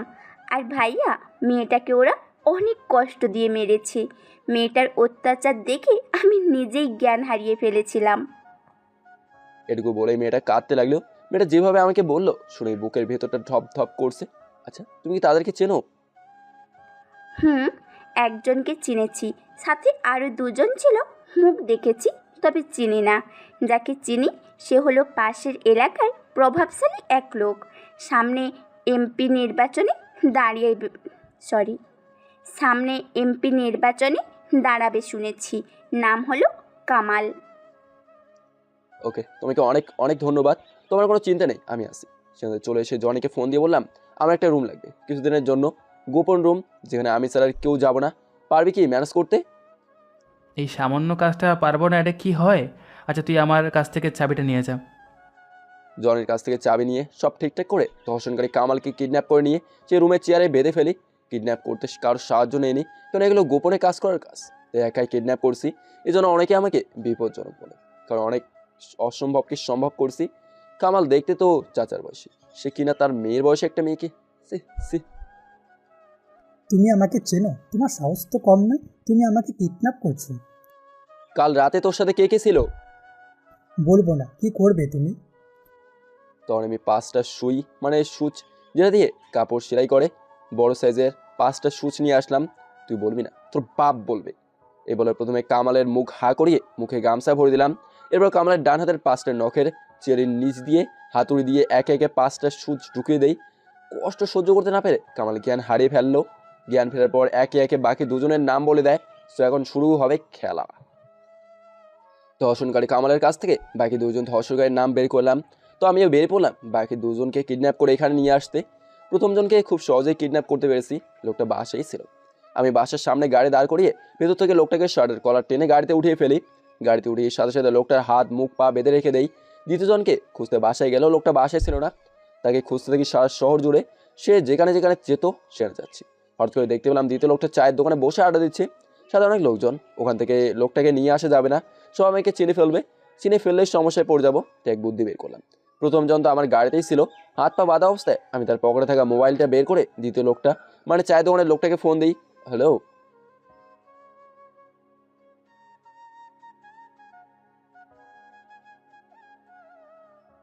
আমি কে সেটা বড় বিষয় না। আপনার বন্ধু লিটনের সাথে মারাত্মক অ্যাক্সিডেন্ট হয়েছে। আমি লিটনকে হসপিটাল নিয়ে যাচ্ছি। আপনি কি বাজারে আছেন নাকি? আমার গাড়ি এখন বাজারের চায়ের দোকানের সামনে। আমার কথা শুনে লোকটা বলল,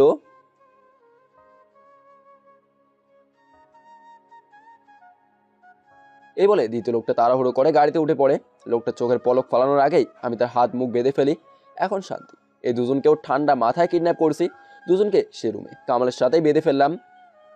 বাবা, তুমি কে আর আমাদের এভাবে ধরে আনলে কেন? কেন এখনো বুঝিস নাই? তখন তারা চুপ করে রইলো। আচ্ছা, তুমি কি চাও? কি পেলে আমাদের ছেড়ে দেবে? টাকা। বলো বাবা, তোমার কত টাকা লাগবে? সব টাকা দেবো, তবু আমাদের ছেড়ে দাও। তোরা তিনজন মিলে 5 কোটি টাকা। এত তো পারবো না, তবে তিনজন 1 কোটি করে 3 কোটি দিতে পারবো। তোদের জীবন বড় নাকি টাকা বড়? জীবন বড়, তবে আমাদের কাছে এত টাকা এখন নেই। ওকে ঠিক আছে, তবে এই মুহূর্তে টাকাগুলো আমার অ্যাকাউন্টে পাঠিয়ে দে। তো সব টাকা পয়সা বুঝে নিলাম। এতে অনেক ঝামেলা করতে হয়েছে, টাকা পয়সার ব্যাপার তো। যাক, সে কথা নাই যাই। বাবা, তোমার কথা মতো সব টাকা তো দিয়ে দিচ্ছি, এখন তো আমাদের ছেড়ে দাও। তোদের তো বেঁচে থাকারই অধিকার নেই, তো কিভাবে ছেড়ে দিই বল? এখন এটা কি বলছো? এটা কিন্তু বেইমানি। চুপ, বেশি কথা বলবি না। তোরা তো জানোয়ারের থেকেও বেশি নিকৃষ্ট, তোদের সাথে আবার বেইমানি। আমার ধমক শুনে তারা তিনজনে থমকে গেল। তারা বুঝতে পারলো তাদের হাতে আর বেশি সময় নেই। প্রথমে তিনজনকে বাকি দুজনের সামনে অত্যাচার করা শুরু করলাম, যাতে বাকি দুজন বুঝতে পারে তারা কত বড় ভুল করছে। আমি হাতে একটা ব্লেড নিলাম। তৃতীয় লোকটির চোখ মুখ খোলা রেখেছি যাতে বেশি কষ্ট পায়। ব্লেড দিয়ে প্রথমে তৃতীয় লোকটির 2 হাতের মেইন রক্ত প্রভাবিত রগগুলো কেটে দিলাম। লোকটি কষ্টে জবাই করা পশুর মতো ছটপট করতে থাকে। এরপর গলার শ্বাসনালী কেটে মেরে ফেলি। একে একে তিনজনকেই এমনভাবে কষ্ট দিয়ে মেরে ফেলি। লাশগুলোকে রাস্তায় পুড়ে রাতের আধারে নদীতে ফেলে দিয়ে আসি। কোনো ঝামেলা ছাড়াই আমার প্রথম মিশন সম্পন্ন হলো। 3 কোটি থেকে 1 টাকাও আমি খাবো না, এগুলো অন্য ভালো দরকার ব্যবহার করব। যাই হোক, জনের দেওয়া রুমটা ঠিকঠাক করে জনের রুমের চাবি দিয়ে দিলাম। রুমটা কী দরকারে নিয়েছিলি বলা যায় না? পরে এক সময় বলবো। ওকে, আর তুই আমার বাসার সামনে এসে ফোন দিয়েছিলি কেন? সরাসরি বাসায় ঢুকে পড়বি। না রে, আজ আর যাবো না, আগে পবিত্র হতে হবে বাসায় যে। বুঝেছি তুই রুমে মেয়ে নিয়ে গিয়েছিলি। আরে ভাই না না, সিসি, আমার এই সব স্বভাব নেই। অন্য কাজে রুমটা ব্যবহার করছি, বলছি না পরে সব বলবো। জনে আমাকে জোর করে ওদের বাসায় নিয়ে গেল। বাসায় ঢুকতে অবাক হয়ে গেলাম, পুরো রাজমহল। তবে বাইরে থেকে ততটা বোঝা যায় না এখানে কে কে থাকে। আমি ছোটো বোন আর আমি, আব্বু এক এক সময় এক এক জায়গায় থাকে। ও, কাজের লোকগুলো ছুটিতে গিয়েছে, তুই জাস্ট একটু বস, আমি আমার ছোটো বোন নীলাকে দিয়ে কফি করে আনছি। এটা বলে জনি চলে গেল। তবে জনের মুখ থেকে নীলা নাম শোনার সাথে সাথেই মনের মধ্যে কেমন যেন প্রেম প্রেম ভাব আসতেছে। একটু পর নীলা কফি করে নিয়ে আসলো। আমি আমার চোখকেই বিশ্বাস করতে পারছি না, একটা মেয়ে এতটাও সুন্দর হতে পারে জানা ছিল না। মায়াবী টান টান চোখ, রেশমি কালো চুল, ঠোঁট দেখে তো পাগল হওয়ার মতো অবস্থা। ঠোঁটের নিচে তিলও রয়েছে। সবকিছু মিলে জাস্ট ওয়াও, অসাধারণ। এই যে মিস্টার, অনেকক্ষণ হলো আপনি আমার দিকে অদ্ভুতভাবে তাকিয়ে রয়েছেন। কফিটা কি নেবেন নাকি নিয়ে চলে যাব? নীলার রাগী কণ্ঠে কথা বলাতে আমি আবারও আমার মাঝে ফিরে এলাম। জানি না এতক্ষণ কোথায় ছিলাম, তবে এখনো নীলার শরীর থেকে আসা সুঘ্রাণ আমাকে মাতাল করে দিচ্ছে। মনকে অনেকভাবে বোঝালাম এটা কখনোই সম্ভব না। জনের আপন বোন নীলা, যে জনে আমাকে আপন ভাই ভাবে, তবে মন তো কিছুতেই আমার কথা শুনছে না। নীলা আমার সামনে কফিটা রেখে ভিতরে চলে গেল। জনে আমার পাশে এসে বসলো। নীলা আমার অনেক আদরে একমাত্র ছোটো বোন। আমাদের ভার্সিটি ঠিক পাশে একটা কলেজে আছে না, সেখানে নীলাকে ভর্তি করে দিয়েছি। ও আচ্ছা, বেশ ভালো। আমি তো ভার্সিটি প্রতিদিন যেতে পারি না, নানা রকমের কাজ থাকে। তাই তুই একটু কষ্ট করে নীলার কলেজে যে খোঁজখবর রাখিস। আর আমার বোন মানে তো তোর বোন, তাই না? আমার মনে যে এখন কি চলছে সেটা তুই জানলে চমকে যাবে। হ্যাঁ, কেননা তোর বোন মানে যাই হোক, খোঁজ খবর নেবো, এতে কষ্টের কি আছে। ওকে, নাস্তা রেডি হয়েছে, চল খেয়ে পরে আড্ডা দিই। আস না রে, অন্য একদিন আসবো। কিসের অন্য একদিন? এখনই চল, নীলা রান্না করেছে। নীলা রান্না করছে শুনে আর যেতে ইচ্ছে করলো না। খেয়েই যাই তাহলে, না হলে পরে আবার মিস করব। কি, নীলা রান্না করছে? ও রান্না জানে নাকি? আধুনিক মেয়ে হলে কি সব জানে বা পারে, বাট সাবধানও কিন্তু প্রচুর রাগী। সুন্দরী মেয়েরা একটু বেশি রাগী হয় আর ভাবওয়ালি হয়, এটা নতুন কিছু না।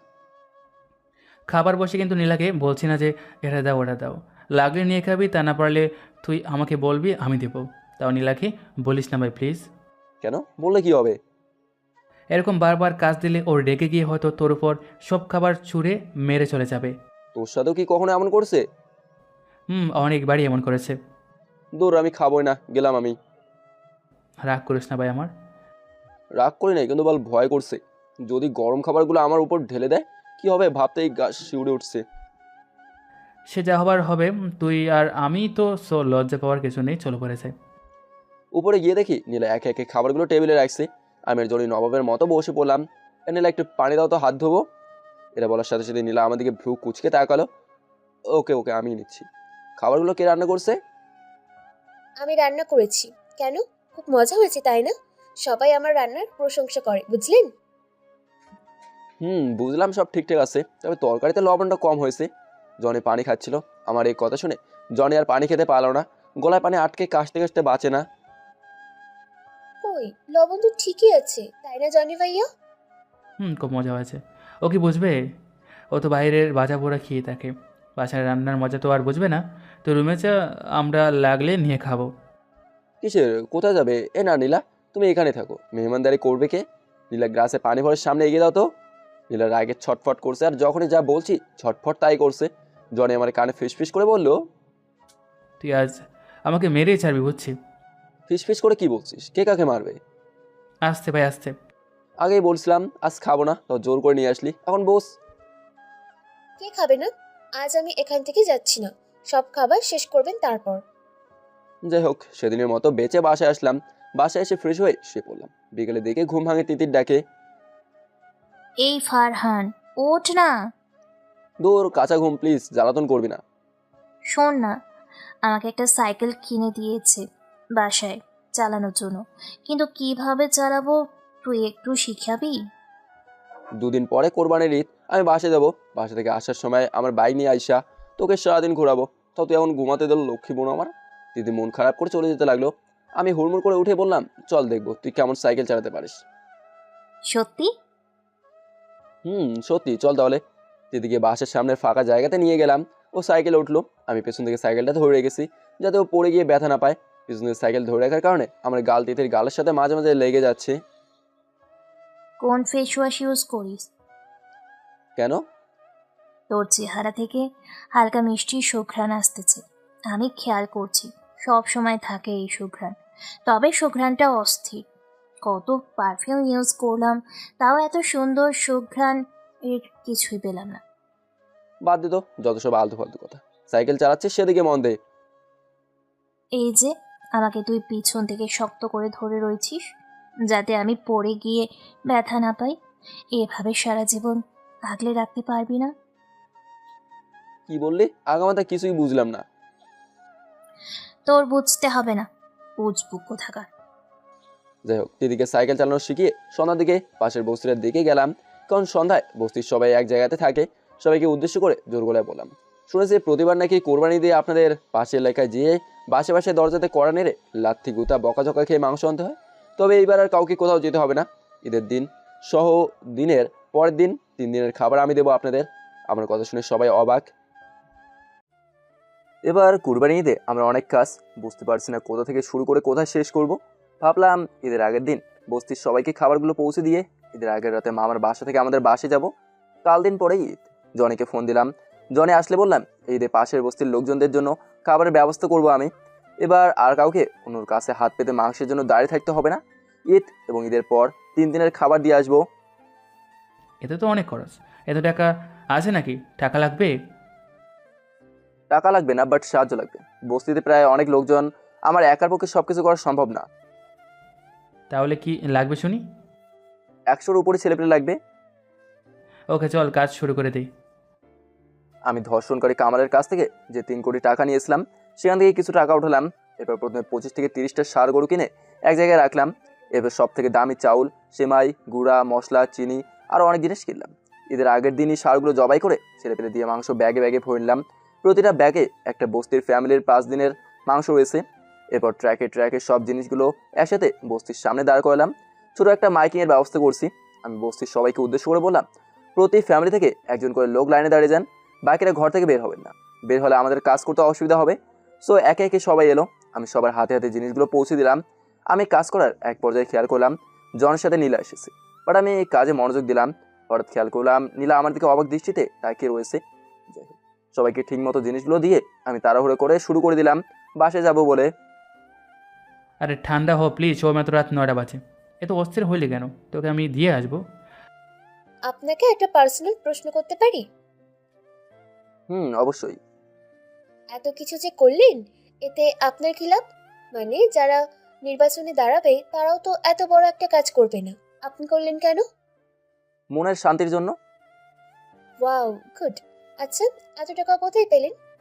আমার একই প্রশ্ন ফারহান, তুই এত টাকা কোথায় পেলি? সব আল্লাহর দান। নীলা বাদ দে তো, ওর কাছ থেকে কথা বের করতে পারবি না, আমি পারবি না। জনি ভাইয়া, তুমি ওইদিকে যাও, আমি কথা বের করছি। জনি একটু দূরে অন্য কাজ করতে চলে গেল। এখন আমি আর নীলা হাইওয়েতে ল্যাম্প পোস্টের নিচে দাঁড়িয়ে আছি।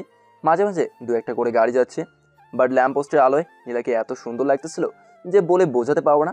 হালকা বাতাসে নীলার চুলগুলো এলোমেলো ভাবে উঠছে, মৃদু সুঘ্রাণ ভেসে আসছে নীলার শরীর থেকে। হা করে তাকে কি দেখছেন? কই কিছু না তো। আচ্ছা, আপনার কি কারোর সাথে রিলেশন আছে? অবশ্যই না। আপনার মতো একটা সুন্দর ছেলে রিলেশন নেই? এটা বিশ্বাস করা মুশকিল। তবে কিছুক্ষণের জন্য মেনে নিলাম আপনার রিলেশন নেই।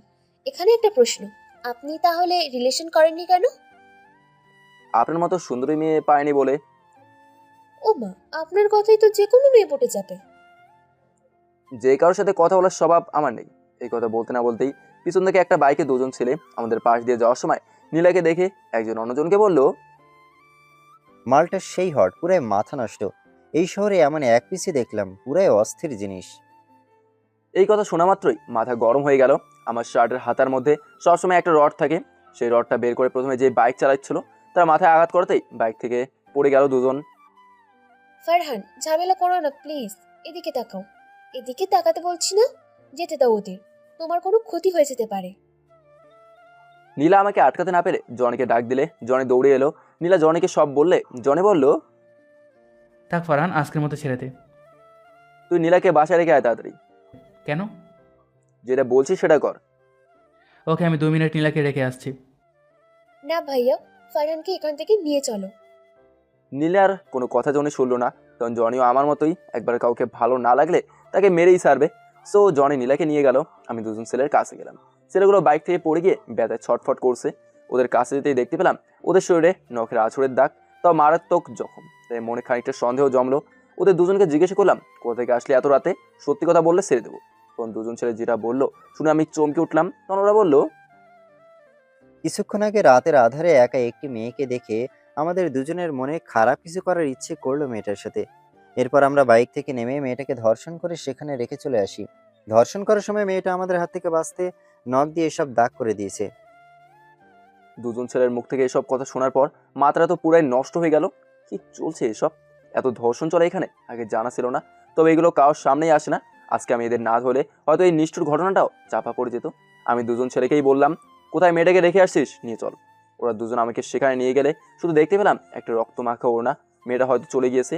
এরপর দুজন ছেলেকে একটা জঙ্গলে নিয়ে গিয়ে একটা গাছের সাথে বেঁধে ফেলি। আমার ছেলেপেলে সবাইকে বাসায় পাঠিয়ে দিয়ে আমি দুইজনের সামনে হাঁটু গেড়ে বসে পড়লাম। কেন নষ্ট করলে মেয়েটার জীবন? কি দোষ ছিল তার? মাত্র 5-10 মিনিট সুখের জন্য মেয়েটা সারা জীবনের সুখ কেড়ে নিলেই। ভাই, ভুল হয়ে গেছে, এবারের মতো মাফ করে দিন।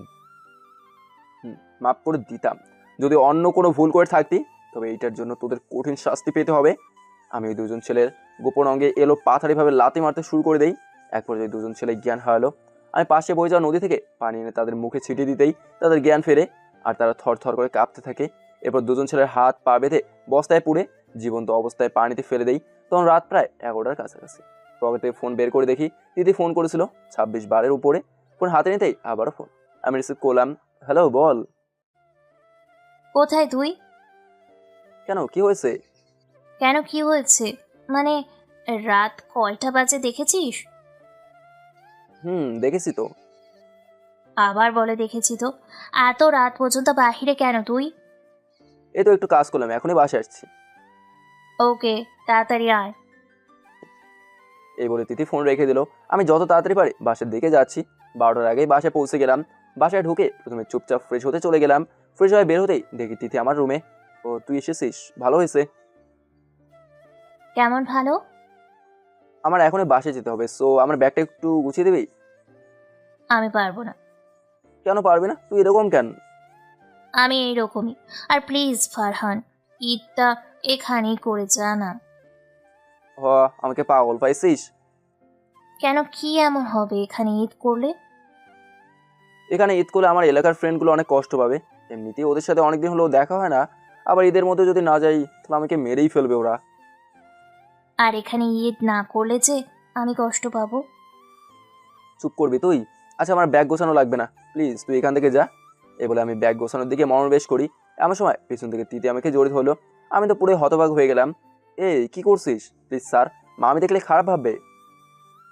আমু যা ভাবার ভাববে, তবে আমি তোকে ছাড়ছি না আজকে। পাগলিটা বলে কি? আচ্ছা, কথা দিলাম ঈদের পর 2 দিন থেকে এসে পড়বো। বিশ্বাস করলাম না। তো তোকে বিশ্বাস করতে হলে আমার কি করতে হবে শুনে? আমার গালে এক কিস করতে হবে। এবার কিন্তু একটু বেশি বেশি হয়ে যাচ্ছে। বেশি হলে বেশি, কম হলে কম। ভয় পাস না আমাকে, আমি কিন্তু অনেক খারাপ। এই কথা বলার সাথে সাথে দিদি আমার গালে হালকা করে চড় মেরে বলল, কি করবি তুই? হ্যাঁ, ভয় দেখাতে গিয়ে আমি নিজেই এখন ভয় পাচ্ছি। প্লিজ লক্ষ্মী বোন আমার, আজকের মতো ছেড়ে দে। আমি প্রমিস করলাম ঈদের 2 দিন পরে এসে পড়বো। 3 বার প্রমিস কর। প্রমিস প্রমিস পড়স। এবার হয়েছে তো। আমি ব্যাগ গুছিয়ে মামা মামির সাথে দেখা করতে গেলে ওনারাও যেতে দিচ্ছে না। তবুও কারো কথা শুনলাম না, বাসা থেকে বেরিয়ে পড়লাম। তবে বাসা থেকে বের হওয়ার সময় তিথি গেটের সামনে অনেকক্ষণ দাঁড়িয়ে ছিল, যতক্ষণ পর্যন্ত আমাকে দেখা গিয়েছে। সো আমি গাড়ি খুঁজতে খুঁজতে সামনে থেকে যেতে থাকলাম। তবে একটাও গাড়ি পাচ্ছি না। বাসে যাবো, কোনো গাড়ি পাচ্ছি না। ঈদের আগের রাত তাও কেমন যেন চারদিক নিশ্চুপ। হঠাৎ করে সামনে একটা গাড়ি এসে দাঁড়ালো। ড্রাইভার আমার বাসের দিকেই যাচ্ছিল। আমি উঠে পড়লাম। ড্রাইভারের সাথে জমিয়ে আড্ডা দিতে দিতে যাচ্ছিলাম, ভালোই লাগলো। এমন সময় সামনে রেলপথ পড়লো। আমাদের আসার সাথে সাথে একটা ট্রেন আসতেছিল। দূরে দেখতে পেলাম বিকট আওয়াজ করে ট্রেনটা আসছে। তো আমরা সামনে যেতেই পারলাম না, একপাশে আটকা পড়লাম। এমন সময় দেখি পাশের রাস্তা থেকে একটা মেয়ে রেলপথে এসে মাঝামাঝি শুয়ে পড়লো। আমি তো অবাক হয়ে গেলাম। কারণ অনেক শুনেছি এভাবে আত্মহত্যা করার কথা, তবে কখনো মুখোমুখি হয়নি। আমি গাড়ি থেকে নেমে মেয়েটার দিকে দৌড়ে যাচ্ছিলাম, কাছাকাছি এসেও পড়ছিলাম। ঠিক তখন চোখের পলক ফেলতে না ফেলতেই মেয়েটার উপর দিয়ে ট্রেনটা চলে গেল। ট্রেনের নিচে মেয়েটার শরীরের অংশ টুকরো টুকরো হয়ে আমার শরীরে এসে পড়ছে। কি এক নির্মম দৃশ্য! আমি 1 মিনিটের জন্য সেখানে থমকে দাঁড়িয়ে রইলাম। আমার ড্রাইভার এসে আমাকে ট্রেনে নিয়ে গাড়িতে বসিয়ে বলল, বাবু সাহেব, এখানে এখন পুলিশ আসবে, বহুত ঝামেলা হবে, আমাদের এখানে থাকা যাবে না। আমি তখনও কথা বলতে পারছি না, এক দৃষ্টিতে লাশটার দিকে তাকিয়ে রইলাম। এ কি ঘটে গেল চোখের পলকেই। যাই হোক, বাসায় পৌঁছলাম রাত 3টার দিকে। গিয়ে গোসল করতে গেলাম, কারণ আমার শরীরে রক্তে মাখামাখি। আম্মু জিজ্ঞেস করেছিল এত রক্ত কিসের, বাট কিছু না বলে রুমে এসে গোসল করে শুয়ে পড়লাম। ফজরের আজানের সাথে সাথে বাইরে থেকে আমার ফ্রেন্ডগুলো আমাকে ডাকাডাকি শুরু করে দিয়েছে। কাঁচা ঘুম ছিল, তবু অনেক কষ্টে উঠে নিচে গেলাম। আমাকে সবাই জড়িয়ে ধরলো, বললো তাড়াতাড়ি গোসল করে এদের কাপড় পরে বের হওয়া। কেন, কোথায় যাবি তোরা? 50টা বাইক ম্যানেজ করা শেষ, ঈদের নামাজের আগে ঘোরাফেরা করব। এবার তো কোরবানি ঈদ, তাই ঈদের পরে কাজ থাকবে। আমি তাড়াতাড়ি আবারও বাসায় ঢুকে ফ্রেশ হতে শুরু করলাম, কারণ আমার এরকমভাবেই ঘুরতে অনেক মজা লাগে। তাও আবার ঈদের দিন সাদা পাঞ্জাবি সাদা লুঙ্গি পরে আমার বাইক নিয়ে বের হলাম। যে সকালে মানুষের ঘুমই ভাঙেনি, সেই সকালে পুরো এলাকা কাঁপিয়ে সবার ঘুম ভেঙে দিচ্ছি।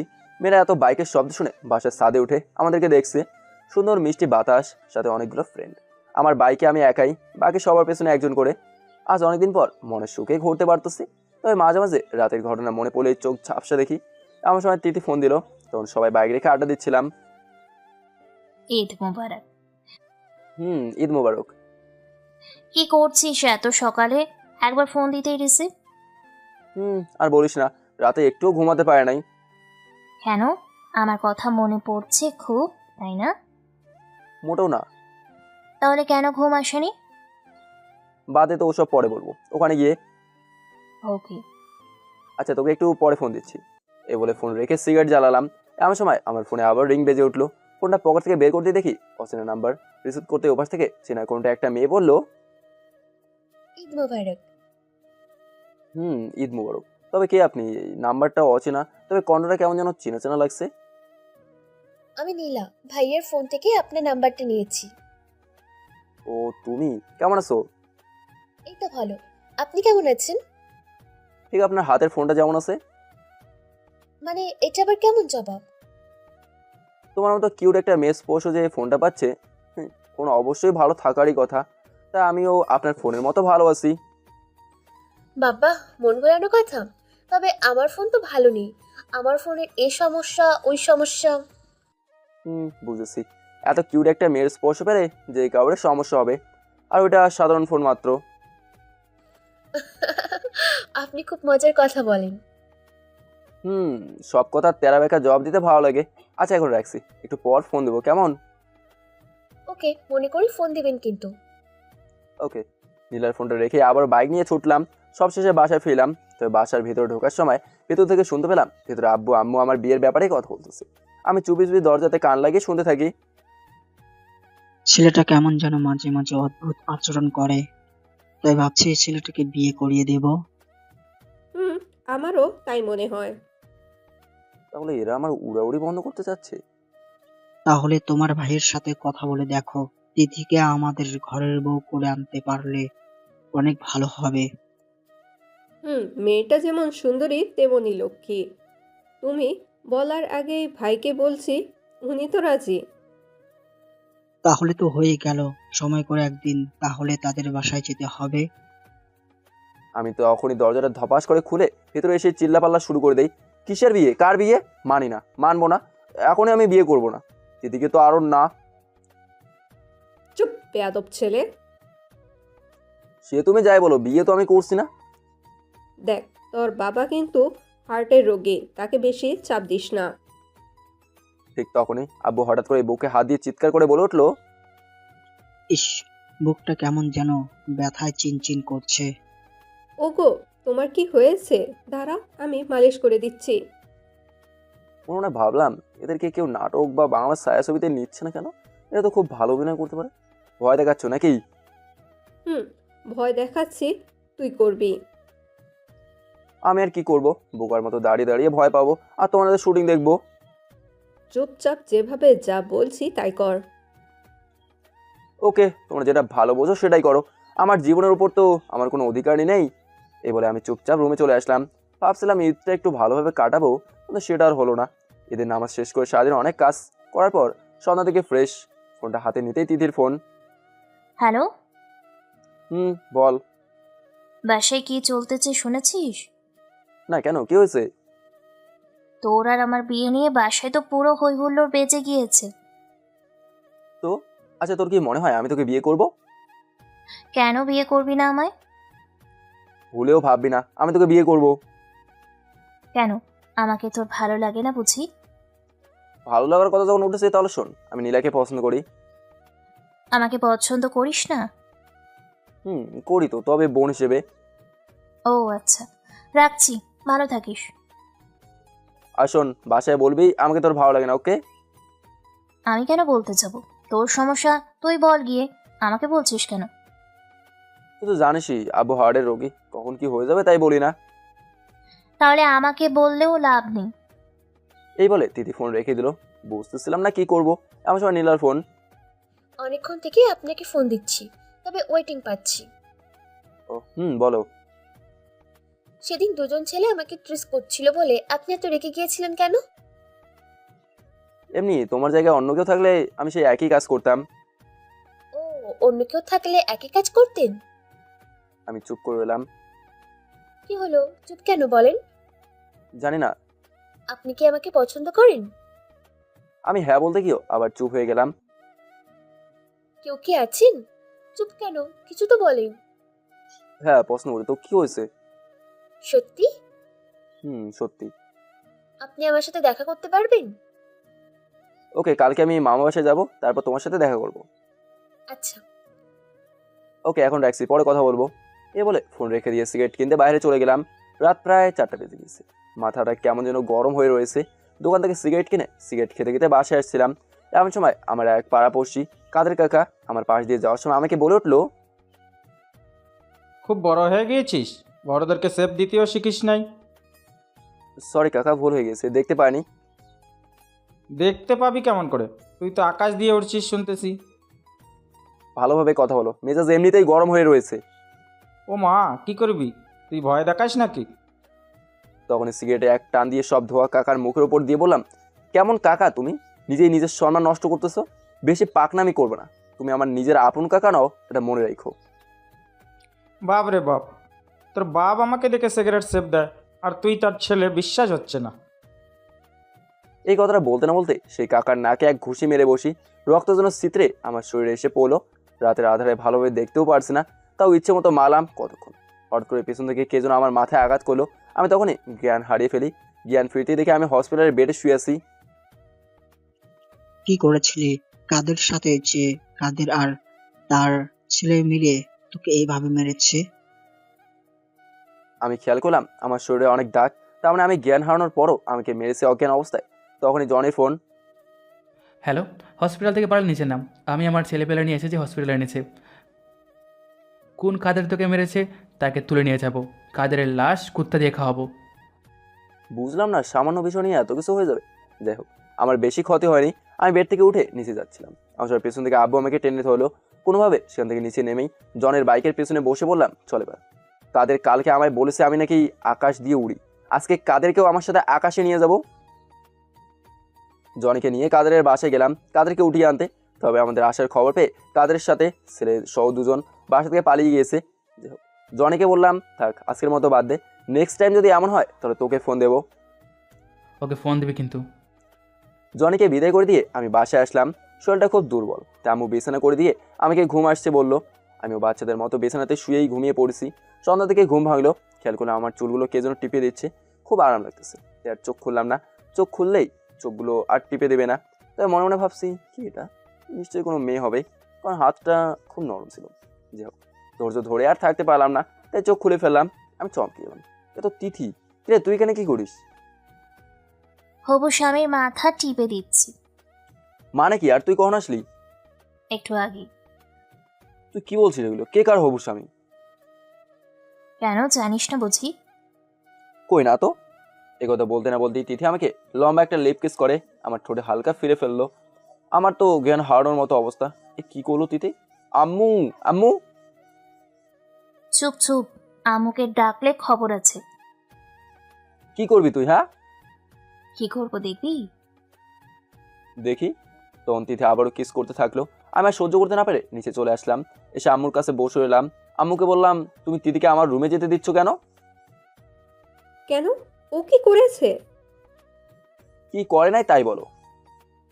যাক বাবা, বাদ দে, কিছুদিন পর তো তোরই বউ হবে। দূর, তুমিও শুরু করে দিয়েছো। এ বলে বাইক নিয়ে বেরিয়ে পড়লাম। নীলের কথা খুব মনে পড়ছিল। আজ তিথির জায়গায় নীলা থাকলে কতই ভালো হতো। নীলাকে ফোন দিলাম। হ্যাঁ নীলা, কই তুমি? অমিত বাসায় কেন? বাসা থেকে বের হও, আমি তোমার বাসার মোড়ে বাইক নিয়ে তোমার জন্য অপেক্ষা করছি। ওকে, 2 মিনিট, আমি আসছি। 2 মিনিটও লাগেনি নীলা আসতে। নীলা ঠিক মতো রেডি হতেও পারেনি, বুঝতেই পারছি। নীলার চুল ঠিক করতে করতে আমার বাইকের পেছনে উঠে পড়লো। আমি নীলাকে নিয়ে একটা রেস্টুরেন্টে গেলাম। কি ব্যাপার, হঠাৎ এমন ভাবে নিয়ে আসলি? তখন আমি নীলাকে আমার বিয়ের বিষয়ে সব কথা খুলে বলি। সব শুনে নীলা চুপ করে রইলো। ভালোবাসো আমায়? অনেক। আমার সাথে পালিয়ে যেতে পারবে? পারবো। সত্যি পারবে তো, নাকি পরে সমস্যা করবে? বললাম তো আমি রাজি। আপনি যখন বলবেন আমি তখনই চলে আসবো। আচ্ছা, আমাকে একটা কিস করবা? করতে পারি, বাট বলে নিলেন কেন? তখন দিদি আজকে আমাকে কিস করছে। যখন ও কিস করেছে তখন তোমার চেহারা আমার সামনে ভেসে উঠছিল, তাই তোমার সাথে দেখা করতেই ছুটে চলে আসলাম। ওকে দিচ্ছি, তবে আমি না বলা পর্যন্ত চোখ খুলবেন না। ওকে। তারপরও বিশ্বাস নেই।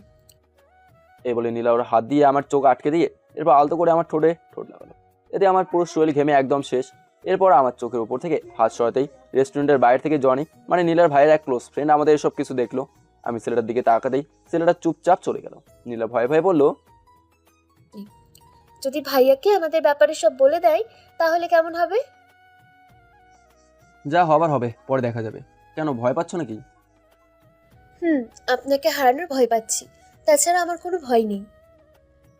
কিছু হবে না, চিন্তা করো না। আমি সুযোগ বুঝে বাসা থেকে চলে এসে তোমাকে নিয়ে যাব।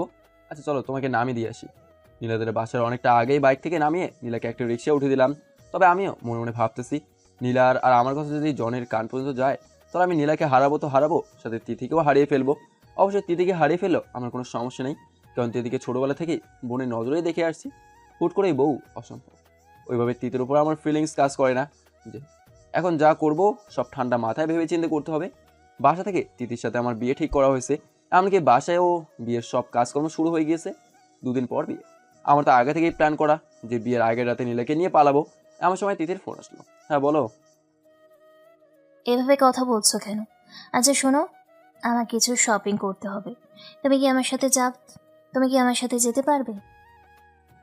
না। ও আচ্ছা। এটুকু বলেই তিথি ফোন কেটে দিল কিছুক্ষণ পর। কি রে ফারহান, তোর শপিং করতে হবে না? না, আর আমার তো সব কিছু আছেই। ওগুলাই হবে না, আমি কিছু টাকা দিচ্ছি। তিথিকে এসেছে, তিথিকে নিয়ে শপিং করে দিয়ে তোর সব কিছু কিনে নিয়ে আয়। মনে মনে ভাবলাম এই ব্যাপার। তিথি ভালোভাবেই জানতো আমি আব্বুর মুখের উপর কথা বলতে পারি না, তাই ফাজিল মেয়েটা আব্বুকে দিয়ে আমাকে রাজি করালো। কি আর করার, এখন যেতে তো হবেই। সো তিথিকে নিয়ে শপিংয়ে বেরিয়ে পড়লাম। খেয়াল করলাম তিথি নিজের জন্য জিনিস কম কেনে, আমার জন্য বেশি কিনছে। ওই তো শপিং তুই কর, আমারটা করার দরকার কি আছে? দরকার আছে। কি দরকার? তোর জন্য জিনিস কিনতে ভালো লাগে আমার। এই কথা শুনে আমি আর একটা কথাও বললাম না, কারণ তিথি আমরা নীলের সব কথা জানে। তবুও আমার প্রতি তার এত ভালোবাসা। আমার প্রতি তিথির ভালোবাসা দেখে মাঝে মাঝে আমি নিজেই ইমপ্রেস হয়ে যাই। শপিং শেষ করে বাসায় ফিরছিলাম, এমন সময় তিথি বলে উঠলো, এই ফারহান, ছোট করে একটা কিস করবি? সেই দিন আমি দিয়েছিলাম, আজ অন্তত তুই দে। কি দরকার শুনে? থাক, লাগবে না। Good girl. তিথিকে বাসায় নামিয়ে দিয়ে আমি বাসায় চলে আসলাম। নীলের সাথে আমার প্রায় সব সময় ফোনে কথা হয়। সন্ধ্যার দিকে ছাদে অনেকগুলো সিগারেট নিয়ে বসে একটার পর একটা সিগারেট শেষ করি আর নীলের সাথে ফোনে কথা বলি। আজও তার ব্যতিক্রম হলো না। আজকের প্রতিদিনের মতো ছাদে বসে নীলের সাথে কথা বলছি। এমন সময় তিথি বারবার ফোন দিচ্ছে। আমি নীলার ফোন কেটে দিয়ে তিথিটা রিসিভ করলাম। তোকে বলছি না দরকার ছাড়া ফোন দিবি না? দরকার আছে। ও, দরকার আছে বুঝি। আচ্ছা শুনি, কি দরকার তোর? তোকে খুব মিস করছি, আর আমার কেন জানি না মনে হয় তোকে আমি হারিয়ে ফেলবো। আর কিছু বলবি? এতটা অবহেলা করিস না। এখনো বাসার বাহিরে আমার বিয়ের প্রস্তাব নিয়ে অনেক লোক দাঁড়িয়ে থাকে। ও, তাহলে ওখান থেকে একটা বিয়ে করে নে না। অন্য কাউকে বিয়ে করার থাকলে এতদিন তোর পিছনে কুত্তার মতো গুড়গুড় করতাম না। আর তোর কাছে হয়তো নীলা সুন্দরী, কিন্তু অন্য কাউকে জিজ্ঞেস করিস নীলা আর আমার মাঝে কে সুন্দর বেশি, তাহলে সঠিক উত্তরটা পেয়ে যাবি। সুন্দরী বলে এতটা অহংকার করা ঠিক না, আর আমি সুন্দর নিয়ে কথা বলি নাই। অহংকার? তুই আমাকে মানুষ মনে করলে তবেই তো আমি অহংকার করব, কিন্তু তুই তো আমাকে মানুষই মনে করিস না। একটা মানুষকেও এতটা কষ্ট দেয় না যতটা তুই আমাকে দিচ্ছিস। আমি চুপ করে রইলাম, কারণ তিথি ভুল কিছু বলেনি। তৃতীয় কিছুক্ষণ চুপ করে এলো, তবে ও যখন চুপ ছিল তখন আমি ফোনের ওপাশ থেকে চাপা কান্নার শব্দ পেয়েছি। তেমন তিথি কান্না করছে। তিথি তখন বলে উঠলো, সরি তোকে এত রাতে ফোন দিয়ে ডিস্টার্ব করার জন্য। সরি নীলার সাথে কথা বলায় বাধা দেওয়ার জন্য। সরি তোর মনে কষ্ট দিয়ে এত কথা শোনানোর জন্য। সরি তোর একটা ফোনের জন্য রাত ভোর অপেক্ষা করার জন্য। সরি তোকে এতটা ভালোবাসার জন্য। কাঁদতে কাঁদতে এগুলো বলেই ফোন রেখে দিল। আমাকে কথা বলার কোনো সুযোগই দিল না। আমি তিথিকে তখন আবার ফোন দিলাম, তবে ও ফোন বন্ধ করে রেখেছে। তিথি এসব কথা এমনভাবে কাঁদতে কাঁদতে বলেছে যে আমার শরীরের লোম সব দাঁড়িয়ে গেছে। আমি দাঁড়াতেও পারছি না। এমন সময় নীলার ফোন। আমি ফোনটা কেটে আমার ফোনও অফ করে রাখলাম। অনেকদিন হলো ছাদে ঘুমে না। আগে নেশা করতাম, যখন তখন বেশিরভাগ ছাদেই ঘুমাতাম। ছাদে আমার ছোট্ট একটা চৌকির মতো কাঠের সুন্দর একটা বিছানা আছে। ভাবলাম আজ আর নিচে যাবো না, ছাদেই চারটা দেখতে দেখতে ঘুমিয়ে পড়বো। চৌকিতে শুয়ে একটা সিগারেট জ্বাললাম, ফোনটা অন করে ফ্লাইট মোড চালু করলাম যাতে কারো ফোন না আসে। তারপর একটা গান ছেড়ে দিলাম ফোনে। চারটার দিকে তাকিয়ে রইলাম কিছুক্ষণ। কখন যে সিগারেট শেষ করে ঘুমিয়ে পড়ছি নিজেও জানি না। সকালে ঘুম থেকে উঠতেই নিচে অনেক চিৎকার চেঁচামেচি শুনতে পেলাম। মানুষ মারা গেলে যেমন চিৎকার চেঁচামেচি করে ঠিক তেমন। এমন চিৎকার শুনে বুকের ভেতরটা ধপাস করে উঠলো। আর কি হলো সেটা দেখতে আমি দৌড়ে নিচে নামলাম। আর নিচে নেমে যেটা দেখলাম সেটা দেখার জন্য আমি মোটেও প্রস্তুত ছিলাম না। আমার চোখ তো একদম কপালে উঠে গিয়েছে। ঘুম থেকে উঠে দৌড়ে নিচে নেমে গিয়ে দেখতে পেলাম পাশের বাসার মেয়েটা আমাদের বাসার সামনের গাছটাতে গলায় রশি দিয়ে ফাঁসি দিয়েছে। আমি তো পুরো হতবাক, কারণ মেয়েটা অনেক ভালো ছিল। দেখা হলো এই ভাইয়া ছাড়া কথা বলতো না, সবসময় হাসি মুখে থাকতো। কেমন হয়েছে এই মেয়েটার এমন করলো? লোক মুখে শুনলাম একটা এই মেয়েটার পেটে বাচ্চা ছিল। এটা শুনে মেয়েটার বিয়ে মেয়েটার সাথে ব্রেকআপ করে দিয়েছে, এই জন্য মেয়েটা আত্মহত্যা করছে। আমার ফ্রেন্ডদেরকে ফোন দিলাম, বললাম সবার মুখে যা শুনছি এটা কি সত্যি? ইয়ে মানে মানেটা কি তাড়াতাড়ি বল। আমার রাগ দেখে সবাই ভয়ে কাঁপতে থাকলো। সব সত্যি। আর ছেলেটা তোর আমার এখানে সবার ফ্রেন্ড, তাই বাদ দে এসব। তোর সাহস তো কম না, আমার চোখের দিকে তাকা। চিনিস আমাকে? একটা মেয়ের জীবন নষ্ট করেছে আর সে আমার ফ্রেন্ড বলে ছেড়ে দেবো? তাহলে কি করবি? কি করবো পরে বুঝবো, আগে বল আমার কোন ফ্রেন্ড, এখানে কি আছে? না, ও তো আসেনি। রবিন এই কাজটা করেছে। রবিন আমার এত ক্লোজ ফ্রেন্ড, তাও এমনটা করলো? আমি রবিনকে খুঁজতে বেরিয়ে পড়লাম। রবিনের ভাগ্য ভালো ছিল না, তাই ও নিজে আমার সামনে পড়ে গেল। ও ভাবছে আমি কিছুই বলবো না বা কিছুই জানিই না। কিরে ফারহান, একা একা কই যাস? আরগুলা কই? আরগুলাকে পিছনে রেখে আসছি, তুই একটু আমার সাথে চল তো, সামনে একটু কাজ আছে। রবিনকে নিয়ে একটা নির্জন জায়গায় গেলাম, যেখানে 2 দিনের মধ্যে কেউ আসবে না। কিরে ফারহান, এমন এক নির্জন জায়গাতে তোর আবার কিসের কাজ? মেয়েটার কি দোষ ছিল? কোন মেয়েটা? তখন কানের নিচে ঠাটিয়ে একটা চড় মারলাম। কিরে মারছিস কেন? মেয়েটা আত্মহত্যা করেছে, তাতে আমার কি? আমি বলেছিলাম নাকি আত্মহত্যা করতে? বোকার মতো কথা বলবি না। কারো কথায় কেউ আত্মহত্যা করে না, কিছু লোক আত্মহত্যা করতে বাধ্য করে। মেয়েটা মরে গিয়ে ঠিক কাজ করছে, কারণ মেয়েটা বুঝে গিয়েছে তার আর বেঁচে থাকার অধিকার নেই, যেমন এখন তোর বেঁচে থাকার কোনো অধিকার নেই। এটুকু বলা শেষ হতেই দেরি হয়েছে, তবে মার শুরু করতে দেরি হয়নি। প্রথমে গোপন অঙ্গের লাথি মেরে অজ্ঞান করে দেই, পানি দিয়ে আবার জ্ঞান ফিরলাম। এরপর আবার সেই একই জায়গাতে অনেকটা শক্তি দিয়ে লাথি মারলাম। সাথে রবিন চিৎকার করে শেষ নিঃশ্বাস ত্যাগ করলে রবিনের লাশটা বস্তায় পড়ে এক জায়গাতে পুঁতে রাখি। এটা আমার 6 নম্বর মার্ডার। বাসায় যেয়ে ফ্রেশ হলাম, কাল আমার বিয়ে, কি সময় কি ঝামেলা। আমি আজকে নীলাকে নিয়ে পালিয়ে যাবই। নীলাকে ফোন দিয়ে রেডি থাকতে বললাম। রাতের দিকে ব্যাগ গোছানো শুরু করছি, কিছুক্ষণ পর বাসা থেকে বের হব। এমন সময় তিতির ফোন। চলে যাচ্ছিস তাই না? কোথায় যাচ্ছি আমি? আমি সব কিছু জানি। আজ তুই নীলাকে নিয়ে পালিয়ে যাবি তাই না? ওকে, সমস্যা নেই। তোকে আমি প্রচুর ভালোবাসি, তাই তুই সুখী থাকলে আমিও খুশি। চলার পথে ভুল বেয়াদবি মাফ করিস। যাই হোক, ভালো থাকিস, নিজে যত্ন নিবি, কিন্তু প্লিজ নীলাকে আমার মতো কষ্ট দিস না। বাই। এটুকু বলেই ফোন রেখে দিল। আমি বিছানায় বসে পড়লাম আর ভাবতে লাগলাম আমার একার জন্য অনেকের হাসি মুখ নষ্ট হয়ে যাবে, আর তার মধ্যে আব্বু আবার হার্টের রুগী। তাই নীলাকে ফোন দিয়ে বলার সাহস হয়নি যে আমাদের প্ল্যান ক্যান্সেল, তোমাকে বিয়ে করা সম্ভব না, আমার জন্য তিথি পারফেক্ট। এসব কথা নীলাকে বলতে পারবো না, তাই ফোনটা অফ করে রাখলাম। চুপচাপ দুটো ঘুমের ওষুধ খেয়ে ঘুমিয়ে পড়লাম। সকালে ঘুম থেকে উঠে সুন্দর করে পরিপাটি হলাম জামাইয়ের মতো। আমাদের বাসার সবাইকে বললাম যে তোমরা গাড়ি নিয়ে আগে যাবা, যে বলবা ফারহান আসেনি, এই বিয়ে হবে না। তখন আমি বাইক নিয়ে তিথিদের বাসায় ঢুকবো। এমন করলে কি হবে তাই? কি একটা ভাবসা হবে, তুমি বুঝতেছো? ও আচ্ছা, তুই যেহেতু আমাদের কথা মতন তিথিকে বিয়ে করেছিস, তাহলে আমরা তোর জন্য এটুকু তো করতেই পারি। আমাকে একটা কিস দিয়ে আমার মতো করে বাইকটাকে ফ্রেশ করলাম। এরপর গাড়ি নিয়ে আমার কথা মতো একে একে সবাই বিয়ে বাড়ি ঢুকলো আর বললো ফারহান আসবে না। তখন তিথির বাসার লোকেরা অবাক হয়ে গেল, তবে তিথি এক ফোঁটাও অবাক হয়নি, কারণ ও জানতো আমি আসবো না। তারপরেও বিয়ের সাথে আমার জন্য বসেছিল মিথ্যা আত্মবিশ্বাস নিয়ে। আমি আসবো বলে ভাবা যায় কতটা ভালোবাসি মেয়েটা আমাকে। আমার ফ্যামিলির মুখে সবাই যখন শুনলো আমি আসবো না, তখন তিথির সাহেব আসলে মুখ লুকিয়ে কাঁদতে কাঁদতে রুমে চলে যাচ্ছিলো। এমন সময় আমি বাইকের পিক আপ দিতে দিতে অনেক শব্দ করে বিয়ে বাড়িতে ঢুকলাম। তিথি আমাকে জামাইয়ের সাজে দেখে এতটা খুশি হয়েছিল যে আমি আজ পর্যন্ত কারো এমন খুশি দেখিনি। তিথি দৌড়ে আমার কাছে এসে সবার সামনে আমাকে শক্ত করে জড়িয়ে ধরে বলল, আমি জানতাম তুই আসবি।